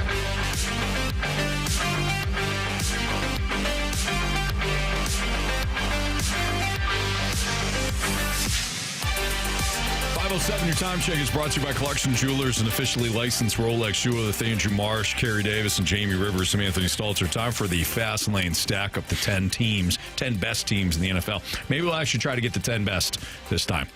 All right. Well, we tried last time, but this is how it's going to work. Okay? Yeah. We're going to start with number 1. We're going to work to 10. And I'm going to ask you guys for each slot. I said slot. Jamie. Who do you want to present for that slot? Okay? So, for example, number 1, I would like to present the Philadelphia Eagles for the number 1 slot. Are you guys on board with that? I'm okay with that. I don't have them. I'm in agreement. Okay. So, Eagles, Carey, Jamie. I have the Bills. You have the Buffalo Buffaloes. I think the Bills have some better wins. And they looked more impressive to me. And now, based upon the Eagles barely beating the Cowboys, who we know stink, I don't know if it's all that impressive. So I have the Bills at number 1. I still have the Los Angeles Chargers. Oh, my God. That's good. Well, we got a bit of an issue then. Well, we have 2 separate teams and 2 of you on the Eagles. Yeah, and that would go to the Eagles. So majority wins. That's how we're going to do it. Majority? Yeah. Eagles. That's fine. All right. So the Philadelphia Eagles, who did have a great comeback and who maybe found their passing game, would just throw it at A.J. Brown. Yeah, they find a way to win. Yeah. All right. What? People lose their mind. Number 2. This is where I have the Chargers. I got the Chargers here as well. I had the Chargers here, but I also had the Bills at number 1. So I have the Bills at number 2. Who would you like to present? I would like to present the Bills. I have the Chargers. I do too. I would present the Chargers, being they are my number 1 team. There you go. The Chargers. You guys are killing me. The Bills are. What? Do you have them at 3? I'd like to present the Buffalo Bills at number 3. This is where I think they slot in. I have the Lions here. I like your style. I got the Lions I have my Lions at number 4. But I can put the Bills here because I did, if you take a look, see if Exhibit A, you see I kind of scratched it off. I went back and forth between Bills and Lions there. Yeah, very indecisive. I was very indecisive. I was Bills, Lions, Finkel, I think it has to be the Bills here. The Lions have a bad loss to the Packers. I'm okay with that. They looked terrible in that game. So you can't lose to the Cleveland Browns and be the top 3 team. Nope. Sorry about it. I have Buffalo at 2. The Cleveland Browns. We don't have we didn't say anything about the Packers. I thought you just brought up the Packers. No, I said that the Lions had a bad loss to my the bad. Packers. Who then lost to so the you did Browns. bring up the What else Packers. if you're listening? If you're going to be the guy who makes the final decision, you should probably I'm not going to make the final. I'm not making the final. I'm on your side, Anthony. I understood what you were saying. I was about you did there, Mr. Chargers. Honestly, Jamie, I was about to snap at somebody, and I just said, I'm not going to do that. So we going. I feel like Bills I'm showing some growth in this respect. I'd like you to Anthony, is it respect Bills? that. Bills. I'll say aye. Aye. All right, number 4. I got the Lions. So, yeah. I can't put the Lions in front of the Packers when the Packers took the Lions behind the woodshed. So I would have the Packers at 4. You literally just said that you can't have a team in the top 3. Lost to the the Browns. In the top 3. The Lions. You guys got to listen. The Lions have a good loss against a good team. They have a bad loss against a good team. You got hammered by the same team. You can't put it in front of them. But this is week 3. They just beat the Ravens. This is week 3. At Baltimore. How the Ravens doing? They're 1-2, right? They're a Super Bowl that's what I contender. Thought. They're 1-2. Yeah, I got the Lions at 4. I got the Lions at 4. I think if the Lions played the Packers tomorrow, the Lions would win that game. I got the Lions Thank you, If only we had something Welcome back. That was week 1, Anthony. This is week 3. You're acting like that was week 1 from a year ago. It was week 1 2 weeks that was ago. Before. This is now. They got crushed. This is based off of what we saw this Sunday. Thank you. What I saw Sunday. You didn't get the game. Was the then you know what? Then I want Carolina at number 1 if it's only this Sunday. Now he's being spiteful. I want the 2003 Patriots then. Like, what are you doing? Well, He's being are you spiteful. serious? Yeah. Head-to-head matchup, Packers-Lions. The Packers win by how much? The Packers You were ready to quit. You were ready to quit the Lions. Did you see I have the Lions. I got Lions? the Lions. Lions. Did you You're see done. the video It's of the Lions. Myles Garrett whooping the left tackle, and he's saying, Jordan, run! He's yelling. Jordan, run! This is like say if Illinois beats USC this weekend, we're going to rank Illinois above Indiana. Well, and we're just going to pretend like we didn't just see what we saw. If Indiana loses, it's possible. It's like Indiana losing to Central Michigan. Work. That's a good point. That's terrible. That's literally how the rankings work. If they have a bad loss and Illinois beats... Carey, here's the thing. Am I crazy? Now, hang on. You're not crazy. Yes. But this is how Anthony works, okay? He was okay with everything else, disagreeing with everybody because he was fine. And then the moment we don't say what he likes, he holds his breath and pouts. First of all, I haven't held my breath and pouted. No, I'm telling you right now, right to your face, that it's we got the Lions. asinine. We got the Lions. Run to number 5. Oh, it's fine. I understand. Hey, Marsh, I understand the game. Okay. I'm just saying it's asinine what you guys are doing right now. You're not gonna like my 5. This is worse than having the Falcons at 10 last week. You're not gonna like my 5. I don't even have Green I'm Bay in the embarrassed top for the 5. Falcons. Anthony, I don't even have Green Bay in the top 5. Who you got at 5, Anthony? 5. Packers? Packers for me, too. I got the Colts. I do, too. Anthony, it's your show, so you get to decide. The Packers are 3-0. The Colts are 3-0. I'm sorry, the Colts are 3-0. The Packers just lost a terrible game to the basement dweller Browns. They scored 10 points. Present a good case. They didn't even score, man. They lost to the Cleveland Browns. Okay. All right. Well, let's put your Colts there. All right, Colts. Let's put your Colts there. Colts. You got the Colts as a top 5. This same group, same brains right here. That had Atlanta at 10. Buddy, it's based on what we know right now. It's week to week. You had the Packers with me. Why don't you jump on my side? But I'm just trying to explain the game to you since you don't seem to understand it. I don't think he understands it. I think he does understand it, but he wants to change the rules. The Packers and Colts meet in a parking lot. Yeah, right now. Who are you taking, Marsh? Life's on the line. Well, Life is on the line. Life is on the line. Man. Packers or Colts in the parking lot? In the parking lot? Correct. Man, I think Cam Bynum's going to intercept Jordan Love and take it to the house and have a nice dance as the Colts sit at number 5. You want to call his mother or me? Call him a mother what? You want to call his mother or me? Hey, you leave Terry out of this. She's a wonderful woman. All right, so the Colts are 3. What? Or Colts at 5. I'm sorry, I'm frazzled. You got a 6. Well, I guess it'd be, for me, it'd be the Packers. I'm just going to keep dropping Packers? Green Bay. All right. I'll okay.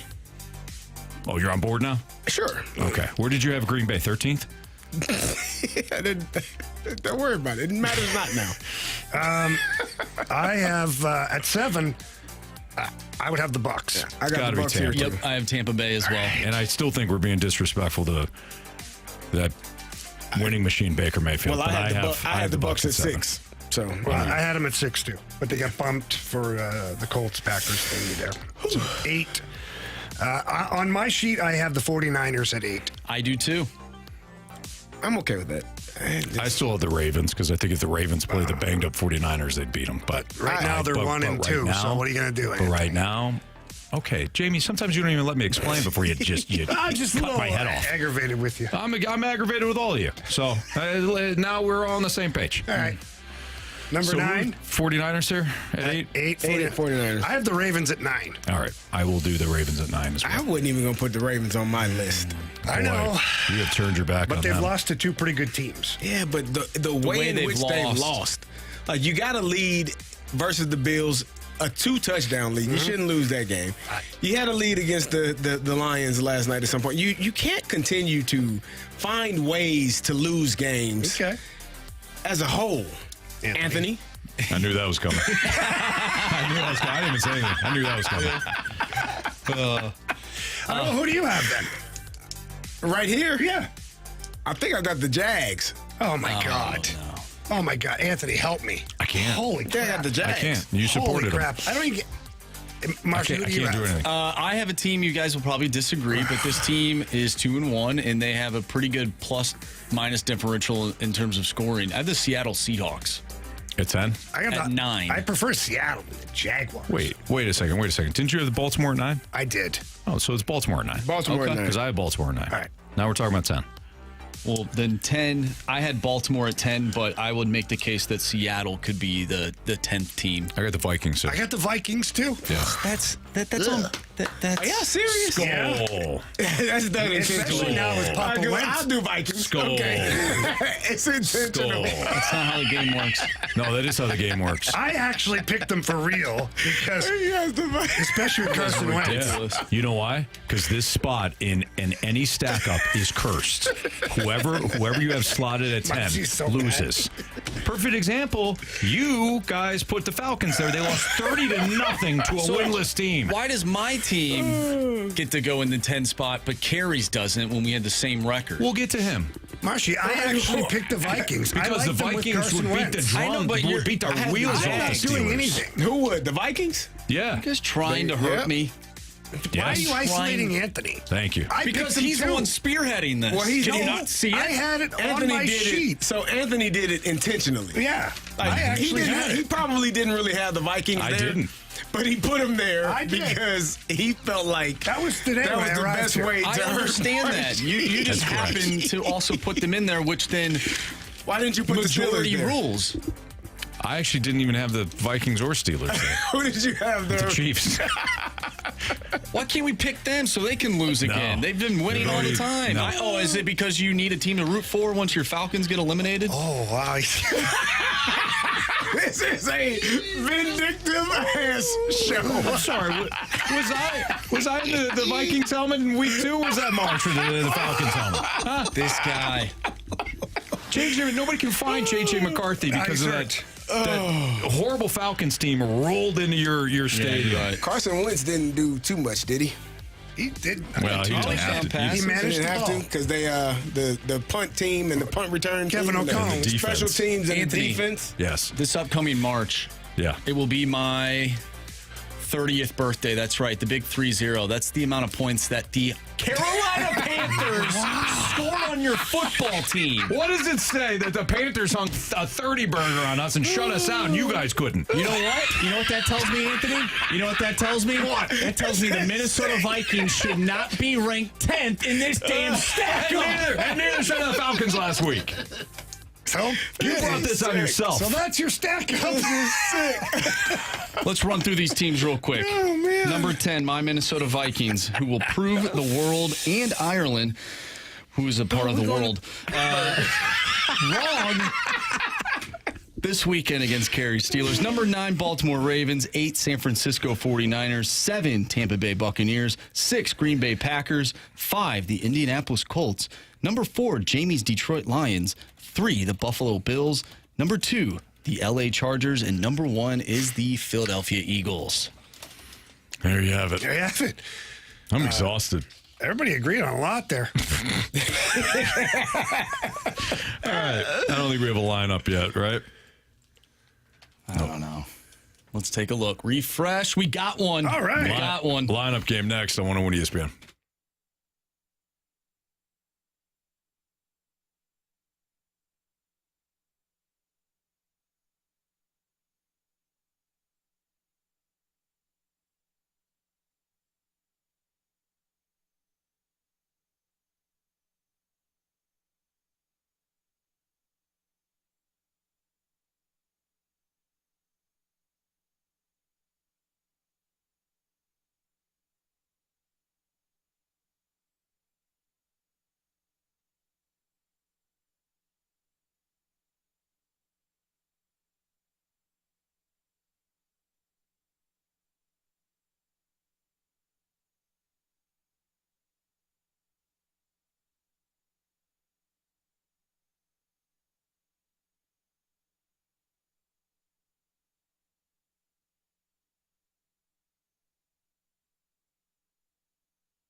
do that lineup.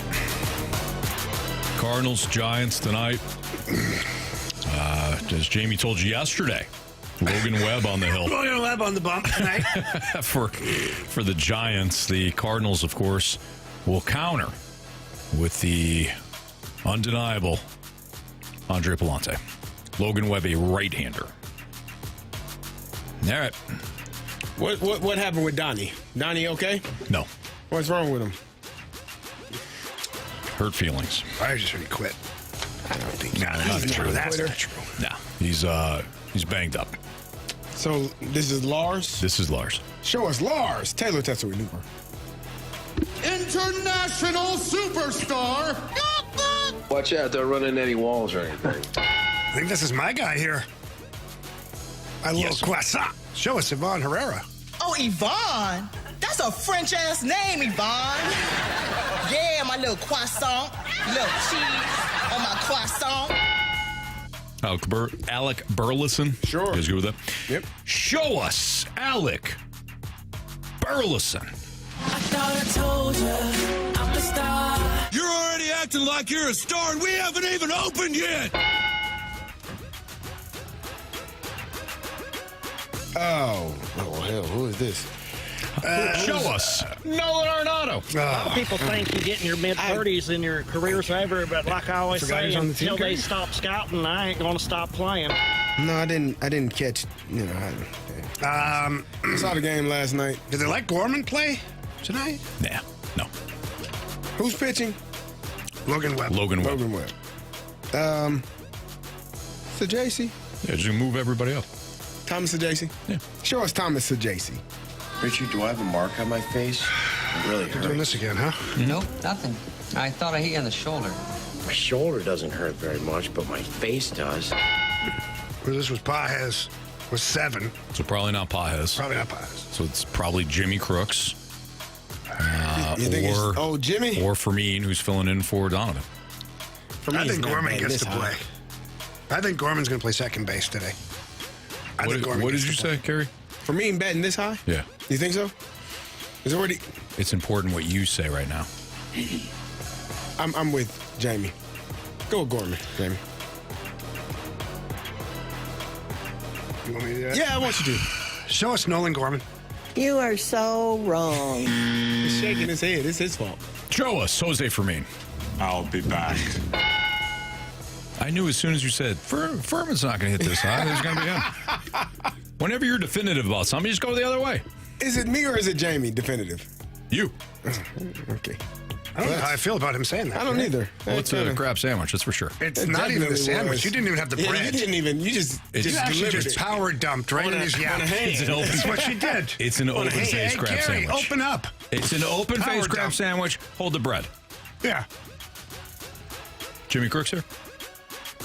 Crooksonator? I don't even acknowledge it. Whatever you think. Yep. Whatever you think. Show us Jimmy Crooks. Jimmy. Jimbo, last chance carpool. How bad does that suck right now, Jamie? Jordan Walker. I feel good about it. I'm all about the team. Good. Jordan Walker I'm here? positive this is Jordan Walker. Me too. Show us Jordan Walker. Die for every ball. It's boring otherwise. Plus, it looks harder. The most important play in right field is what I like to call the janitor throw. Guaranteed out every time. I call it the janitor throw because it cleans up that are trying to take an extra base on you. What do you guys What the hell think? are y'all looking at me for? Because we believe in you. Why are you waiting on me? Because you missed yesterday. It's your chance. Yeah. Nah, that feels like a setup. No. Well, set up for a win. Success? Yeah, another Cardinals victory. No doubt. Victor Scott? Yes, sir. Do it, Show man. us Victor Scott. Run Carey? as fast as you can. You gotta not doubt yourself. Me, I'm the gingerbread man. We believe in you. You need to believe in you. I don't doubt me. I doubted how you all were staring at me.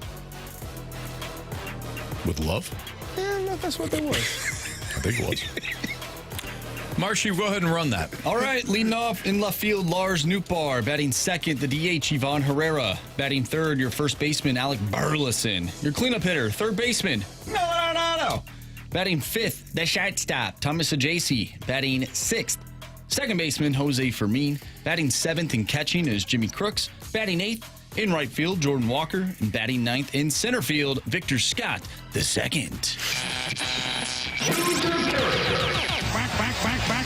Back. They fair! They fair! Go foul, go foul! I don't believe what I just saw! Home run. Go ahead, Jamie. What's the standings, brother? What's the score? A lot to a little. Yeah, Jamie's running away with this one, much like in Bet the Board as well. Jamie with 35 points, Anthony 26, Carey with 21, and I have 6. Give me Ivan Herrera. I will take Alec Burleson. That was my second pick. Thank you, Jamie. Well, give me Pedro Paez. Off the bench, huh? Yeah, I got to get a 10-pointer. Get back in this thing. Off the bench. I'll take Newt Bar. All right. Time for Beat the Streak. Yes. And Bet the Board next on 101 ESPN.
101 ESPN Sports Center. I'm Andrew Marsh. It's time for a Sports Center update brought to you by Saliga Heating and Cooling. The Cardinals look to pick up another win in San Francisco with Andre Palante on the mound tonight. He'll face off against Logan Webb. First pitch tonight is at 8:45. If you missed anything from today's show, make sure you go to 101ESPN.com or check out the free Dobbs Tire and Auto Center's 101 ESPN mobile app. Just head to the podcast page and you'll find all of our shows there. And it's all brought to you by the Schaefer Door Company. We have Beat the Streak and Bet the Board coming up next. I'm Andrew Marsh, and this Sports Center update is brought to you by Saliga Heating and Cooling, a Daikin heating and air conditioning dealer.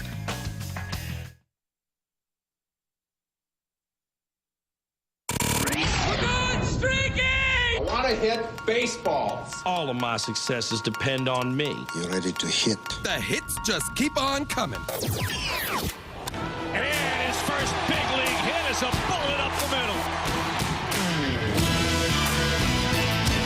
Time to play Beat the Streak here in the Fast Lane on 101 ESPN with Andrew Marsh, Carey Davis, and Jamie Rivers. I'm Anthony Stalter. We welcome back Nick. What's up, Nick?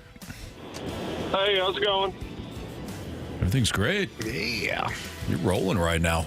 Latest streaks there, Marsh. All right, so I have a streak of 6. Jamie has a streak of 5. Nick also has a streak of 5. So Nick picked Brendan Donovan yesterday, who was a late scratch. So that is why we brought Nick back. So he is still at 5. Anthony, you're at 2, and Carey is at 1. But we'll allow Nick to go first. Yes, absolutely. Go ahead, Nick.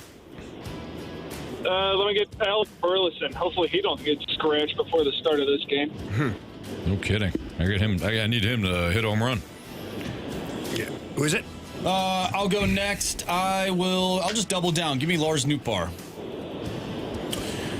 All right. Jamie? Herrera.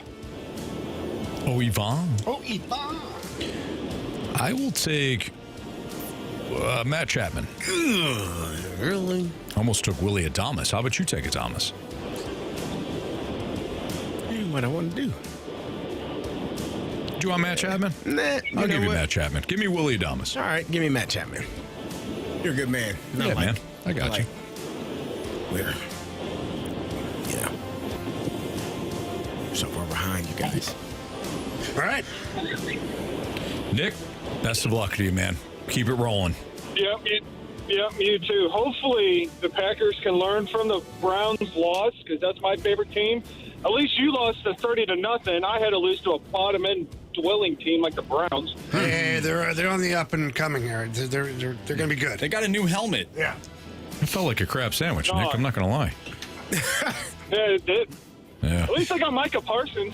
I mean, my father-in-law is a Cowboys fan, so that felt pretty good. Yeah, that's. I hope you're reminded of. Well, you know he doesn't need to be reminded. That was kind of a crap sandwich too. I heard that your team doesn't have a defender like Micah Parsons. Only if we're playing Minnesota. No, there it is. No, that, and I just show up in a Micah Parsons Green Bay jersey and just say, "You remember him?" Ouch. Yeah, that's hard. tough. That's tough. All right, Nick. Good luck to you, pal. Yeah, me too. See you guys. See ya. I'd say something right now, but it wouldn't be nice. Plus, I want Burleson at home run. Actually, you have Burleson. No, Nick has Burleson. Yeah. No, I'll just, I'm going to be nice. Let's play the board. Yeah, I think nice. I start now.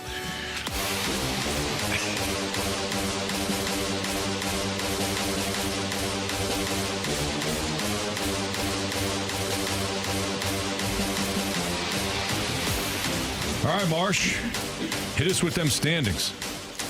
Well, Jamie, his insurmountable lead is no more. Oh, no, what happened? Anthony, you have caught up to Jamie. Ooh, tied, man. 9 points for you two. I don't feel good about it. Carey and I are also tied at 7. I don't feel good about 9 either. Nope. All right, give me the Texas Rangers on the money line tonight, minus 144. Patrick Corbin on the bump against the Twins.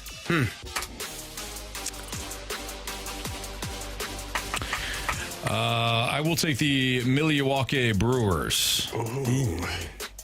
They were minus 114 against the San Diego Padres. Against the San Diego Fathers. Two teams that don't need a win. Nope. That's a tough one to bet on. Well, they went the W route the other night, and my team lost by 40. And they were favored. So, not going back that route. Yeah. Is it on me, Marsh, or is it you? It doesn't matter. Give me Kyle Schwarber. 1.5 hits, runs, RBI. Good play. Thank you. All right, I am looking at the Dodgers. I am going to have the Dodgers win by 2. So Dodgers minus 1.5 as Shohei Ohtani takes the mound against the Diamondbacks. All righty. Marsh, I wish you the best of luck.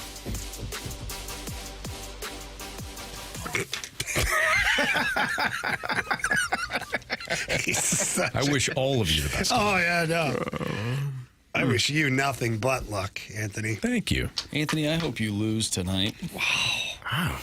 Because I don't like the Brewers. They're a Cardinal rival in the NL Central. And yep, I hear you. They don't need to shove it in our faces. Nah, I'm with you. Are a better baseball team. So I hope significantly better right now. I hope they lose, which in turn makes you lose. Thank you. All right, what we learned, that should be interesting. Wow. 3 stars a day and maybe a criticism or 2. No compliments. That's next to one of these.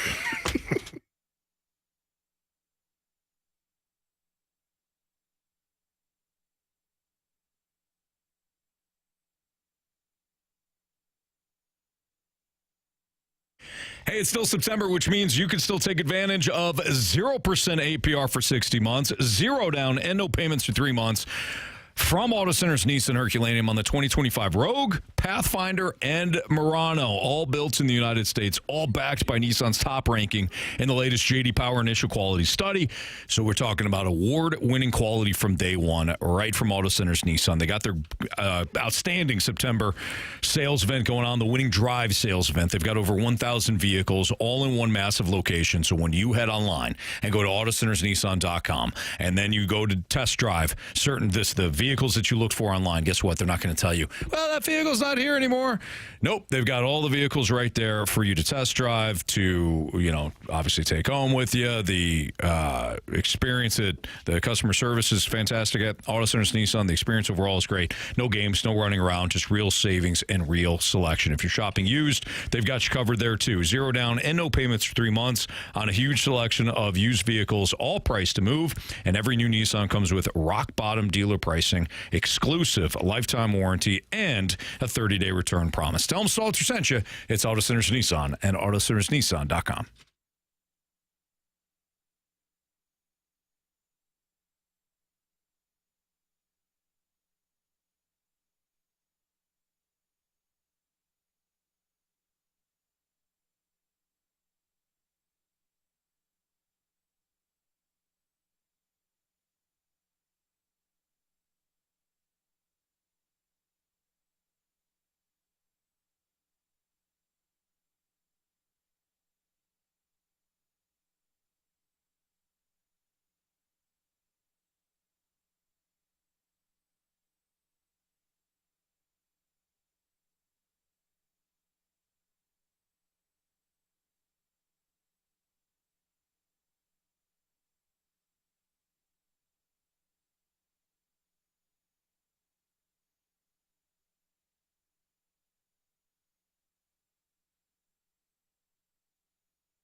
It's the Fast Lane on 101 ESPN. Missed anything today on the show? You can always download the podcast, available at 101ESPN.com or via the Dobbs Tire and Auto Center's 101 ESPN mobile app. All the podcasts, of course, brought to you by Shave Door Company. Time to find out what everybody learned today. Marsh, what'd you learn? I learned that you're out to get me. You want my favorite football team to lose? Despite me propping up your favorite football team. Now, did they take a step back? Absolutely they did. Step back off a cliff. Plunge to their death. But that doesn't mean that you need to throw my team under the bus. When there is another team that you could have done that to, and they will also be playing in Ireland on Sunday morning. And it's surprising, Anthony, because their quarterback is a guy that you, frankly, don't really care for. Oh, I hate him. Whereas my team's quarterback, you have his face on a pair of socks. That's why he likes your team at 10. No. Yeah. He knows what he's doing. Thank you, Jamie. Don't now, encourage him. do you guys have the same bet going on? What? You're going to have to wear the Vikings gear? Oh, we don't have a bet. Well, you should. Well, you should. Let's get it on the table. Let's go. Let's go. Let's go. Get it out right out on the table, Carey. There you go. Now put it away. Go ahead, guys. So what I learned today was... No. What are you guys betting? You got to be the helmet game again, no? Got to be the helmet game. Does Carey have a helmet? Yeah, he has a helmet. He's got tons of helmets. I got a Pittsburgh helmet. Yeah. All right, well, I You guess got a it's- Vikings helmet. Deal. Whoever loses has to wear... Whatever the other guy brings in. Yeah, helmet, his team. jersey, T-shirt, something. Does it have to be for a full show? Yes. Absolutely. A full show? The helmet for a full show? Absolutely. Or how about the helmet for one segment, the jersey for the full show? No, we already started this. Exactly. I like that. Marshy, But this is between him and I. No, it's a governing body. It is a This is yes. between us two. No, because we came up with the bet the last time as a group. No. Well, we're changing it now. No, you can't do that. For It's a already, segment, the bylaws have we're been doing written. whatever we're Okay, how about this? 1 hour 1 hour. helmet, Yes. jersey or T-shirt, whole show. Okay. There you go. I don't know. It's called compromise. It feels dirty at this point. I don't like Don't it. let these guys do that to you, Marshy. You guys are weaseling out of it. Neither of you have any confidence in your team. Yeah, that's exactly what you know what? You're That's all I right. got out of that. You're This man absolutely doesn't right. even like his damn He's team. not- I'm honest. Hang on. This man doesn't like his team, but did he agree to that bet? He was ready to wear it. Did he agree to that He bet? did, because he assumed that he was Bottom going line. to wear the know where the Vikings. helmet was. Doesn't matter. He Thank was you, not Jamie. prepared to bring that helmet in. That's because Killian put it away. He never puts anything away. That's a good point. Couldn't find it. Jamie? Jamie, what'd you learn today? I learned that these guys just try to change all the rules all the time. Marshy, That's you that changed the rules all the That's time. not true at all. What are you talking about? All the Name damn one time. Every time. Whatever. When the little And wheel Marshy- spun and gave you the wrong team. That wheel was wrong. I was right. Court of law. Now, I also learned that Marshy, he's that guy. It's like that. It's like that girl or the woman. He's like, hey, you know what? Hang on, you hear me out. Let him finish. Yeah, would you let me finish for a change? So, he's like the girl where you're like, hey, I really like that dress. No, I don't like it at all. It doesn't fit me right. Doesn't feel good. Okay, well, I like your shoes. They're old. They're out of style. Marshy, I like your Vikings at number 10. No, you don't. You don't like my team. What are we doing here? I'll tell you I what, give him a there's compliment. an underlying reason. We all know what it is. It's the elephant in the room. The number 10 team always loses. So this guy, for whatever reason, Why are you looking wants at to him? hurt my feelings. I'm the guy He's that one put them at 10. You did. accidentally I know, did. but He look did it at on him. purpose. Your number 10 was a legit 10. Yeah. What I learned today is He spit in my face Anthony for it. Stalter's level of spite knows no bounds. And Marshy, I learned that 5 years ago. he got a level of spite as well. They went back and forth. We did. It was great to listen to. Just throwing things at one another about each other's teams. You know? Yeah, two teams that are mid right now. Yours is mid. Mine is terrible. What I learned today is that Marshall literally put his life on the line for Daniel Jones. Hey, that guy beat my team in a playoff game. When I said to him, Packers Colts in the parking lot, your life's on the line, who are you taking? And he still took the Colts. I mean, that is dedication. You know why I did that? Because I know how badly you wanted Green Bay in the top 5, and I just couldn't do it. So I put my fate in the hands of Daniel Jones. My spite? What about this guy's spite? Oh, it's there. I said the It's levels. there. I think we unlocked it. The only one that did not have spite that we thought of in this room, we've unlocked it. We have. Finally hung out with us It's all enough. J.J. McCarthy's fault. Yeah. Yeah, you upset him with that number 10. He knew He what you were should be doing. pissed. Now he'll know what it felt like to be there on my couch watching Carolina run roughshod over the old Falcons on Sunday. Now you'll feel it. Anthony, I already felt that in week 2 when your team beat mine. Well, you gotta feel it again. Okay? You gotta feel it again. Don't forget that helmet, CD. Gotcha. Not if Aaron Rodgers, the receiver, doesn't run the red line. He'll be pissed. That happened in London last year. It did. All right, Marsh, what do you got? All right, let's head to this text line. I'm sure there's a couple text messages here criticizing us, and I have found one from the 314. Wow, this is super long. Yeah, I have a criticism and a compliment. Criticism first. Every day, to lazy fastlaners cheat us out of about 7 minutes of sports radio talk. You guys quit early. Your program is scheduled from 2 to 6, not 2 to 5:53, 57 today, actually. We want our full time. Now for the compliment. I enjoy all 3 hours and 53 minutes of your program. Each day, you guys are fun and enjoyable to listen to. Keep up the good work. P.S. I hope you hear sarcasm in the criticisms. We do. Just being silly. You guys are great. Thank you. Love you. Thank you. Appreciate you. There we go. Anthony, what's worse, 28-3 or losing 30-0 to the Panthers? It's not even close. It's 28-3. I'm used to this miserable crap now. 7 straight losing seasons. 7 straight losing seasons. Hey, Carey, I got a question for you. Could you imagine? Consistent. Yeah, very true. Could you imagine not accomplishing a damn thing, but still feeling as though that you should be proud of your team? No. I mean, accomplishing absolutely nothing, but defending them. Carey knows. Defending them. Hell no. Like, can you imagine a fan base that does that? A fan base that never wins a championship. Doesn't win a championship, doesn't win a division or a conference or whatever it is. And still is like, how could you not talk about my team? About my team? That's the Falcons. I'm not going to do that because I'm not like that. I'm just going to call it out like it is. And I'm the same way. You see what shirt I got on? Yes. We have 5 10-win seasons in our program. It's not good enough, man. Last year was one. The last one before that, 2001. I was on that team. Hey, man. I understand who we are. Yeah. I want to win every game. We got a chance to be really good this year. Had a rough outing last week. Got a chance to rebound versus the USC Trojans. If we take care of business, we're right back in the thick of things. If we don't, we're not. Damn right. That's how football go. Yes. I understand that. I am not crazy. Yeah, I thought I was going to say LL. Yeah. I and I.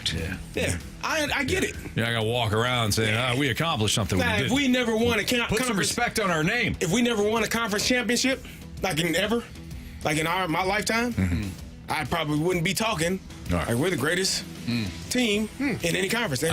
I feel like you're referencing. He's been in multiple conferences and never win a championship. I appreciate you answering that question. Okay, multiple thank you. Conferences. Yeah, probably, and don't win. Or divisions. You could be the Falcons were in the NFC West at one point. You know what I mean? Huh. Okay. They were. Were they NFC West? Well, no, I know they were in the West, but I don't know if we won it. No, I said they were in the NFC West. I didn't say they won. We had to win it the one year and went to the Super Bowl. Were they? Is that the year they won it? 98. There you go. Yeah. See? Didn't win the championship, though. Oh, hell no. Yeah. All right, let's get to our 3 stars of the day. Stupid-ass Broncos. It's time for the Fast Lane's 3 stars of the day. Presented by Circus Sports Illinois. Sports betting the way it should be. All right, our 3rd star of the day goes out to Bagging Juice. Bagging juice. I think that's That's what the Gauntlet contestant said. Bagging juice. Remember, he said something, and you guys were like, what did he say? And I said, he said bagging juice. Second star of the day goes out to Spite. Yes. Oh, yeah. You and Marshy had that going today. I'm shocked. Really got to work Our things number out. one star of the day is Saint Anthony, just the nicest guy you could ever hope to work with. Just a nice gentleman.